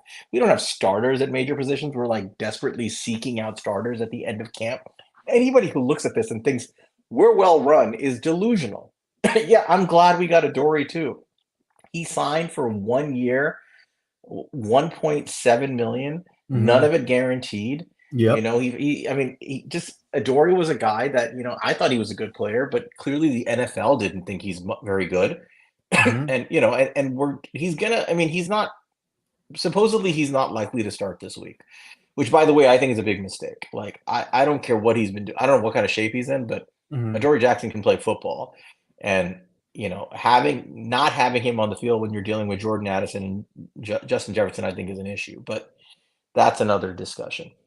But the fact that we're depending on Adoree to basically become CB2 right off the street when we didn't have a plan for that position, we had clearly like Joe Shane went into this thinking, all right, the kids are going to play, right? Mhm. Cordell Flott's going to play. I want to see Cordell Flott, Andrew Phillips, and I was okay with that. Yeah, I didn't It disagree wasn't, with that. it wasn't like the best strategy to win games, but I thought to myself, well, you invest in a top pick in Cordell Flott. It's his third year. You want to see him play. Fine, let him play. And they're just giving up on it, right? I know he's been hurt, but supposedly he's healthy now. And they're basically like, nope, never mind. Like, I mean, he might we're play week 1. He still might start. I don't know where they're going with this, but yes, you're right. Getting Adoree and getting Van Roten probably give them a little bit of breathing room here during the season to survive. And they're perfectly fine moves. The problem is those are moves like good football teams and good general managers, when they're adding players in August, they're adding depth guys, right? Mhm. They're adding, I need a backup linebacker just in case my really good starter goes down. I'm adding a backup lineman just in case my really good starter goes down. Or Joe they got an Shane's adding, injury. right. Joe Shane's adding starters that he knew were needs in April, in Mhm. March. He knew these were needs in January. And he's finding his starters at key positions, cornerback 2, the boundary corner, and his starting right guard at the end of August. Mhm. That's a troubling thing for me. Yeah, I'll say that I don't think the way Joe Shane approached it was wrong, but I do think the fact that the players that he hoped to win it, not winning it, is bad. Like I don't think it's wrong trying to give Evan Neal a real shot to win that job, and you want Evan Neal to have a chance. I would done. I like I said, I wanted him to play guard right off the bat, but I get wanting Evan Neal to win the job. I get wanting Cordell Flott to win the job, and I get pivoting when they don't. And to me, I don't have a problem that they are pivoting now and not before. But I do have a problem that you spent high draft capital on these guys, and neither of them lived up to what you hoped. And you didn't get either of them to. You I didn't do even think develop them right. yeah, and I do think they did a good job with who they brought in. They didn't just bring in anybody. I think people have been saying these guys for a long time. I didn't think they'd bring back Adoree to be honest with you. I thought that that was done. I didn't think he was coming back here, but I'm happy he's back here. Doesn't make sense. It's a guy who's been in Tennessee. Ryan Cowden knows him. Shane Bowen knows him. This entire Jerome Henderson knows him. Like, it makes sense. He's a quality cornerback. And I'll tell you, cornerback is a really volatile position. It could have just been a down year for Adoree, and he could bring back some of the value we've seen in the past. That you see that all the time at the cornerback position. And then Van Roten, he was a guy who was with our offensive line coach. Like, that always made sense. And waiting, and when they got him, they got really good values for him. So I'm not exactly mad about how it played out in that sense. I'm just mad that their drafting is not worked out to the extent they have to make these moves. But they're also continuing to make it bad, right? Evan Neal is not an NFL tackle. I don't know how much we have to say this. Evan Neal has failed at the position the one time, and granted he came off like injury and he played that preseason game, but he was atrocious at tackle. He was okay on a lot of reps, but he's playing second and third team players on the Jets who were running around him. The Mhm. same problem. He cannot move laterally. He cannot take away the speed rush. And because of that, he's completely a broken link on the chain of the offensive line. He's not a tackle. He's clearly not going to start over Jermaine Illuminor, thankfully.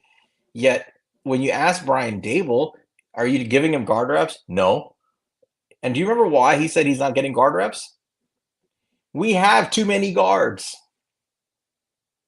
That was his answer. I'm going to take him at face value. I'm not going to read into it. Brian Dable said the reason they're not cross-training Evan Neal to play guard is because we have too many guards. Not, I think Evan Neal's better as a tackle. Not, I think he could win the job back. His answer was, we have too many guards. Yeah. That was the number 7 overall pick. Number 7 overall. And this is what they're doing. I'm very troubled by their process. And at this point, I'm not giving them the benefit of the doubt because I've seen them basically say something and then exactly play that out, right? What they tell you is what they do. So I'm bothered by this. I'm bothered by how they're handling Neal. I'm bothered by how they're handling Azudu. They took Azudu as a developmental guard, and development was stunted right away when they turned him into a tackle. He's an awful tackle. And he can't play guard. He can't play tackle. He's nothing. He's a swing tackle that can't be trusted to play swing tackle. Cordell Flott, they took as a developmental player who probably came out a year too early from college. He was not ready to come out. He was not very good when he came out. He had talent, should have gone back to LSU. Was very young. He was 19 or 20 when he hit the draft. Most people had him projected as a 6th round pick. The Giants took him at 81st overall. Right. And the whole thought process was, well, he's athletic. He has gifts that you can develop. Okay. Develop him, eventually play him. And now forget it. Right. Like and he was a nickel. Let's not forget the kid was a nickel in college who, if anything, he played. I don't know if people know this, but he played either nickel or he played single high safety. He played center field in college. Also, he did not play boundary corner. But that's what we have him here playing, maybe. This is a good way to piss away draft picks. And when your draft picks are pissed away like this, now you're dipping into your cash reserves to find desperation starters to just fill your roster, just to make it whole, 53 whole on game day. But what you're not doing is you're not adding in quality free agents. You're not adding in quality depth. And you're definitely not hitting on your draft picks, which is a major problem so far. So I'm very concerned by everything that's happened since this guy's taken over as GM and since Dable was taken over as coach, although Dable's probably better at his job. But my expectation of the season, that's why I'm saying, Monty, I don't want to get too bogged down in like the details because it makes my head explode.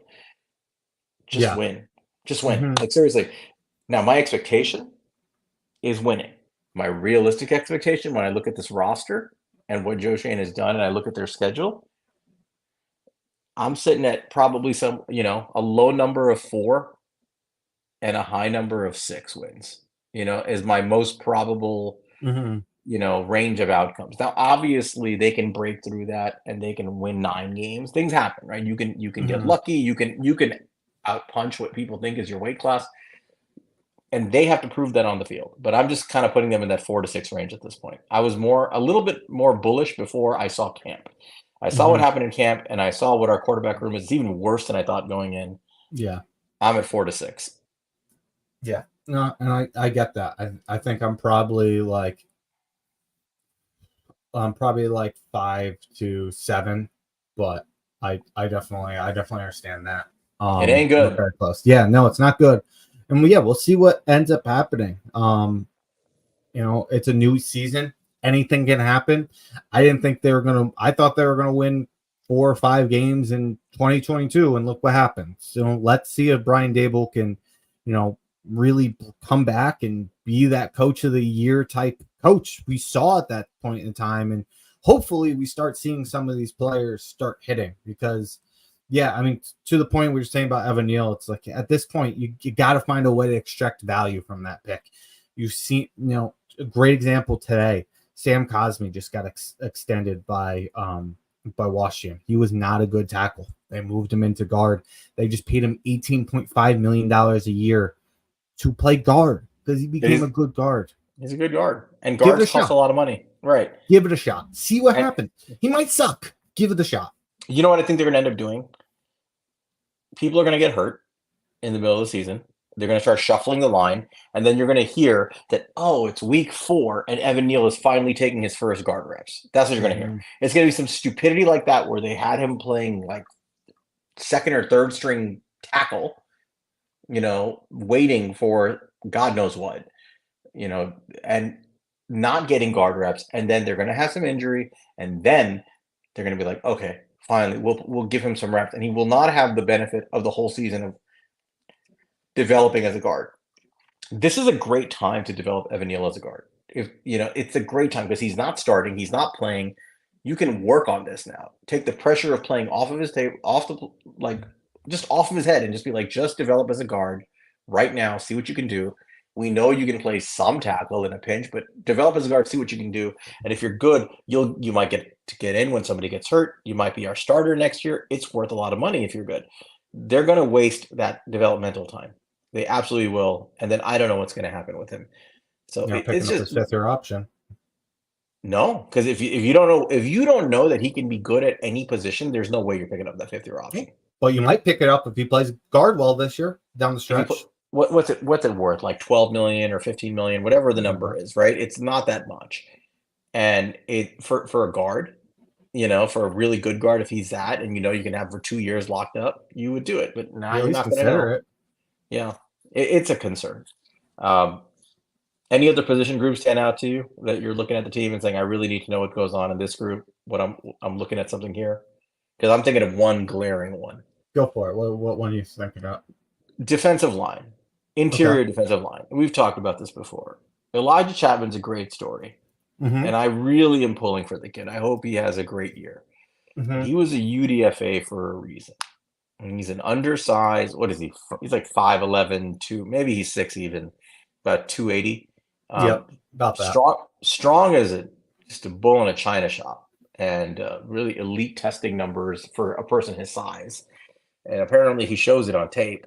He had a really good preseason game. I think he had the best pass rush win rate in that second preseason game, or maybe it was the first of all the Giants defensive players. But he's still, he's a UDFA rookie, and he's going to be starting. It looks like he's at the top of the depth chart.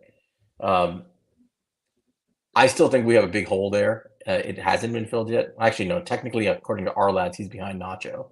I'm very worried about that spot and what it looks like when the actual games start and you're playing NFL offensive lines, like starting offensive linemen and interior linemen. I feel like it's a big problem on our D line. So I'm still concerned about that. We don't have a solution there.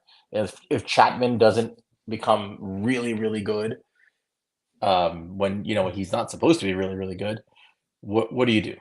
What do you think is going to happen there? I'll be honest, I'm not overly worried about it. I don't like that that's what our situation is, because I think you're leaving a hole at a spot where you could have a real strength on this team. But I do think guys, what's around him with Brian Burns, Dexter Lawrence, Kayvon Thibodeau, and then, Nunez Roches can stop the run. You can bring Elijah Chapman in. I know you don't rely on undrafted free agent. Like it's disgusting. Even though I hope for the best. I hope that he continues to exceed expectations. But we've seen this many times before with a guy who's done well in preseason and doesn't carry over the regular season. I hope he's the exception. But you give it a shot. You give Jordan Riley a shot. You see what you can do. I don't think that's going to be a downfall of this team. I just think it's disappointing that we don't have a real strength there on something that could be a huge strength. I don't think we're going to look at that spot at the end of the season, though, and say that killed us. I mean, Riley had a really bad camp. They asked him to lose weight. He lost like 25 pounds or something, 25, 30 pounds. Came in at like 318 or something into camp, and he looked bad. Like I don't know what they thought he would become. He was never anything more than a block-eating run stopper, which is valuable in college. But I guess they tried to turn him into a pass rusher. I don't know what they did with him. I tried to turn him into a real 3-tech. He didn't do a good job there. So he's backing up Dex where, I guess where he should be. So is DJ Davidson, but they don't have a real 3-tech. I'm not a fan of Nacho. I don't think he's a good player. Nice guy, bad player. I don't know what Chapman is. I don't think we have a 3-tech. I do think it's a glaring hole. And again, this is a defense where you need 4 guys. Right? 4 guys to get there. They need to be able to stunt. They need to be able to twist. They need to be able to communicate with each other, rush the passer, and hold the line, more importantly, against the run game. The four of them have to hold the line. And I just don't know if we have that defensive line. And I mean, as great as Dex is, if I know the guy next to him is really weak and I can beat him, Hmm. I'm just taking Dex out of the play and running at the other guy. Hmm. And I have a feeling that's what teams are going to be doing on us. Yeah. Yeah. I mean, I hear you. I think like thinking Nunez Roches can hold his own, and I think we'll be okay, but it's not ideal. And I do want to see a situation where we get to see if he's healthy, which is God, we have not seen enough of it. A guy like Ojulari get in on pass rushing downs and have an extra pass rusher there to kind of stunt around with. I think bring back kind of that NASCAR of Giants years past. Yeah. No, I mean, I think we'll see definitely some of that. I don't think he has the size to be playing on the interior, but we'll see. They'll Maybe, yeah, try different things. maybe Thibodeau or Burns goes, and not that they're huge guys either, but So, and connected to that in the run game on defense, we have a linebacker problem all of a sudden. Bobby Okereke was great last year. I don't know what he's going to be outside of Wink Martindale's defense, but I he's think, looks good so far though. yeah, I mean, fundamentally, he just looks like a good football player. So I'm Probably not will too get less worried. picks, but he'll get pass deflections and things along those lines. And he's a very good tackler. He's very good. He's Mhm. just a good athlete. I'm fine. I have no problem with Bobby Okereke. Obviously, Micah McFadden, made a lot of strides last year, but he's Mhm. hurt. Right? He's hurt. I don't know if he's healthy or not. He was still hurt, I think, today in practice. I don't know who the starting linebacker two is. If you go by the Mhm. depth chart, it's Darius Muasau, Not um, ideal.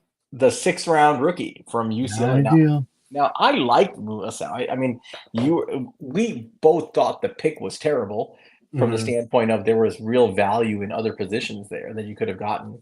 A guy like Leonard Taylor, who we both wanted, or Makai Mhm. Wingo. That's the story for another day. But that said, Muasau he was a good player. He's a sturdy interior linebacker at UCLA. He was a good tackler. He was a captain, I think, if I recall. He was a leader on the defense. Good special teamer. I had a feeling he would make the team just on that alone, but he might get thrust into a starting interior linebacker role. So, what do you think about Darius Musa? If he has to play, I mean, if we walk in, I don't think it's going to be Isaiah Simmons. And I was talking to Jabri, our friend, about this, and he's like, I think it's going to be Isaiah Simmons. I was like, I really think they've used Simmons as a true like nickel slash safety at this point. Mhm. So, um, if it's Muasau getting the majority of the reps out there because McFadden is hurt, what are your thoughts? I mean, I'm not excited about that if that's what the case is. I think they'll find. So here's the thing. I kind of agree with Jabri and you, but in like different way. I think probably if we don't have we're not comfortable with our linebacker too, we're probably running a lot of sub packages where we're kind of having like some sort of like money backer, like safety hybrid, and whether that might be Isaiah Simmons, who has been a linebacker, or maybe it's somebody else. Maybe it's a different one of our linebackers who kind of plays like that. I could easily see that being what we do if we don't have it, and that's probably the smart way to go. Because I don't feel comfortable if with Musau starting, Carter Coughlin. I mean, do you promote like a Ty Summers? I don't know. Like, I don't feel good. So hopefully McFadden's healthy. Yeah. I mean, I Authentic put up a good comment just now that Muasau getting time on the field would be fun. He's the kind of guy who could learn on the job while struggling. Yeah, I mean, I think that's the way Mhm. you look at him. I like the kid. Like, if you watch his tape at UCLA, I thought he was a good football player. And you can get good linebackers late on day 3. That part doesn't bother me. It's just, week 1, um, right off the bat, if he's It, asked to start in a brand new defense, that's asking a lot. it So, it yeah. reminds me of is a throwback for some Giants fans right now. That happens. Like, yes, it's fun, but it's fun in the sense of you remember when we started Greg Jones week 1 way back in the day, and he was like the first linebacker to start week 1 as a rookie since Lawrence Taylor. Hmm. I stunk. Yeah. Yeah, it's fun until he's getting cooked because he's a 6th-round pick. Yeah. And he's a rookie. And the Mhm. NFL game is different, especially if you're asking him to line up, you know, behind Elijah Chapman. Right? I mean, this is what I'm talking about. Like you might legitimately. There is a world in which we have Elijah Chapman getting a bulk of the 3 tech reps at 6 feet tall, 280 on the defensive line on Sunday, and you got 6th-round rookie Darius Muasau lined up behind him. It's a little scary, but it's not like Isaiah Simmons is that much better. I mean, than a rookie might be as a tackler. I thought Isaiah Simmons was better this preseason. I think he did a better job with just tackling. But you know what? They might do this. It's just something to look out for. I'm not, and remember, I'm not opposed to seeing the kids play. Like, I'm all for it, because if you're really rebuilding, this goes back to a different discussion. Compete while rebuilding. The horseshit that Joe Shane threw at this fan base day one. Same thing Dave Gettleman told him. And he's tried to live it, and it's led to this. But if you were truly rebuilding, I'd have zero problems with seeing these kind of guys play. But I don't know what they're doing, so I'm a little concerned about what the outcomes could be. But those are two glaring concerns. It doesn't mean it won't work out. They may play really well, but you just don't know with rookies. Speaking of rookies, Dane Belton was out of practice today, listed on the injury report. There's a chance he may not get the start. And Tyler Nubin is climbing quickly up the depth chart. So I think there's a reasonable chance that they all play, meaning Pinnock, Belton, and Nubin, and get a lot of snaps. But you may see Nubin get the bulk of the snaps, especially if Belton is hurt. So that's one I'm really excited about. I actually do hope that we see a lot of Tyler Nubin in this particular game. He's not your regular average rookie. This is a kid who was in college a long time, was a captain, was a leader, very experienced, ball hawk, and he's tailor-made for the Shane Bowen defense. Like made to order for this type of defense. So what are your thoughts on him? I'm pulling a little bit of a Charlie here. I'm getting to the point where a few years from now, I need to see like these rookies actually be like competitors year one. Like, I don't expect it, but once in a while I need to see it, and we haven't seen it yet. So, I mean, one, I want to see Malik Neighbors be a legitimate like top end player as a rookie, and I think we can see that, and I think there's a good chance that happens. But I want to see that paired with, we have an NFL ready. We have a guy who's an older prospect. This is the type of thing we expected to see with his former teammate, John Michael Smith's last year. We didn't see it. He struggled. I want to see Tyler Nubin show that he was a very good college football player, and he was an experienced college football player. He should come into the NFL and be a quality starter. I'm not expecting him to be a good player year one. I'm expecting him to be a solid NFL starter year one, and that's what I want to see out of Tyler Nubin. Yeah, I think you have to. I mean, you took him with a top 50 pick, and he's an older prospect. You want to see him absolutely be an impact player.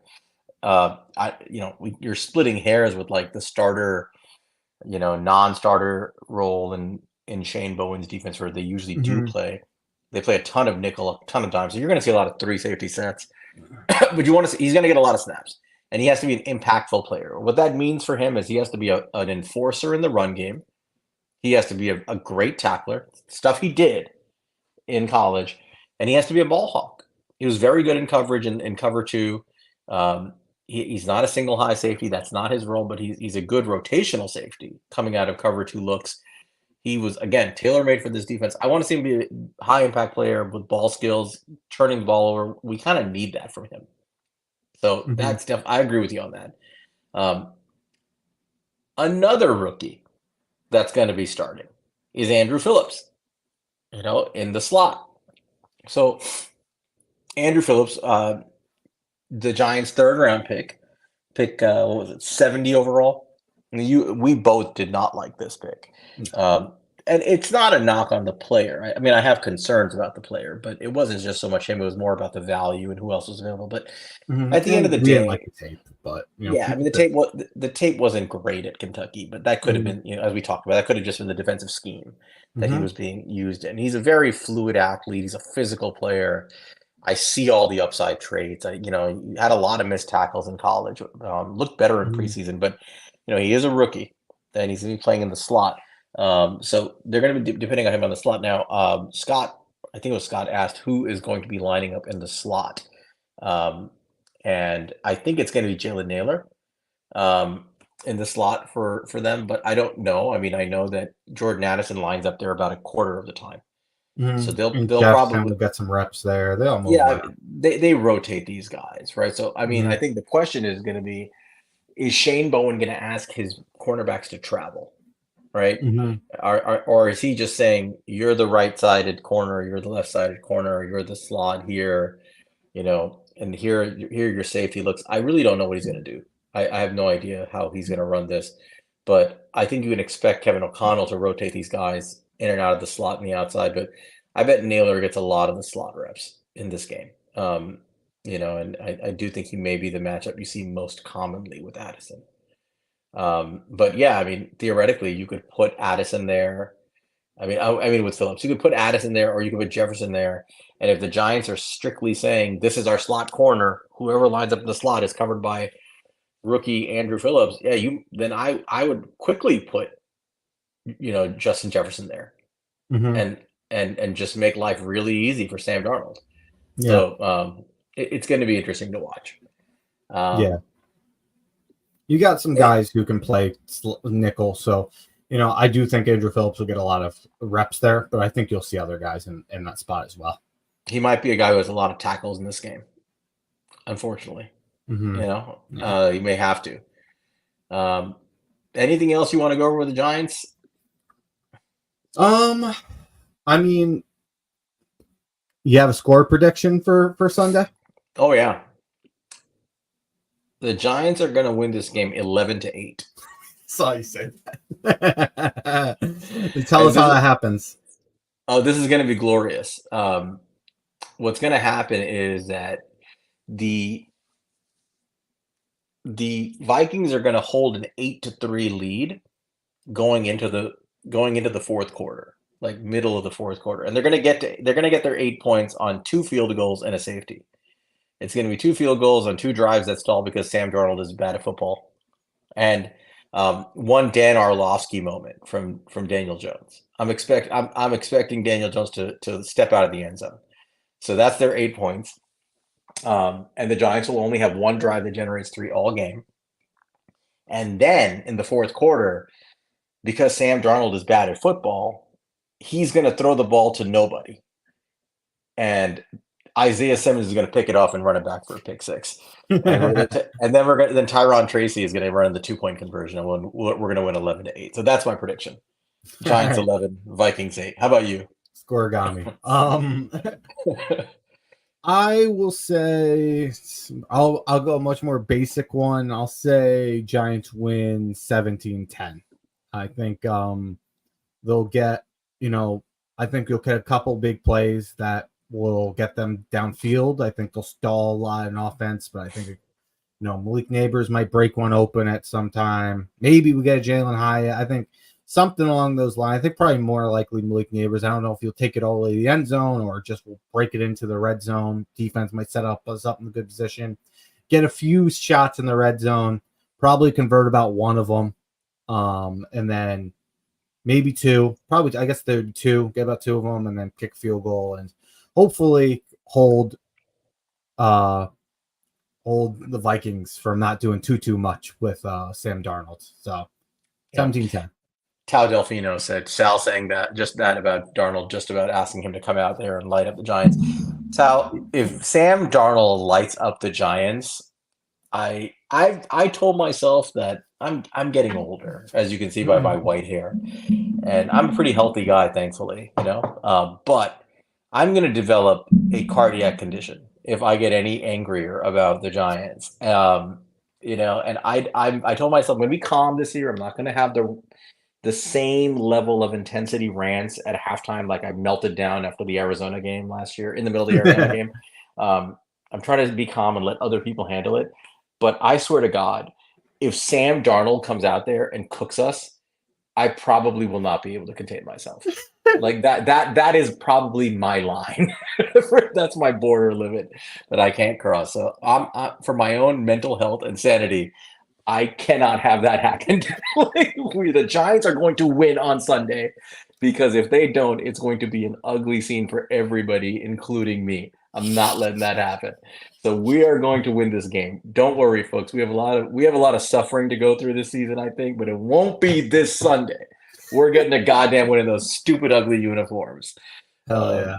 It was Malik Neighbor said we're gonna swag that out. We're gonna make it look good. All right. I think that's 2 hours in. We've had a full crowd and we appreciate it. I think we're going to close that out. What do you think, Monty? Yeah, I agree. All right. So listen, before you guys go, first of all, thank you guys for being here. We're here on Wednesday nights now. We moved our night to Wednesday to not interfere with Thursday night football. So every Wednesday night, 9:30, we will be here. We will be doing our positional reviews again next week, starting next week. Hopefully Monty has recovered from his syphilis by then. And it'll stop haunting him. We're doing running backs, our top running backs of the class next week, and then we're going back to defense the week after that. Follow us at He's a Giant Pod. Follow Monty at Monte Cristo, spelled Montecri 5TO. Follow me at Queens_guy. Follow our friends and other content guys. Even if they aren't technically content creators, follow Authentic in the Beard. Follow D-Kit. Follow 1T, Don, Momo, everybody who came. Remember, vote for Momo. Do not forget to cast your vote. Vote early, vote often, vote for Momo. NFL Fan of the Year. Monty, can you put that back up there? Put the link back up in the chat. Vote for Momo. Follow the Giants, and hope to see you guys next week. Go Giants. Go Giants. I couldn't find it. Go Giants. All right. Well, just vote for Momo. Figure it out. Momo.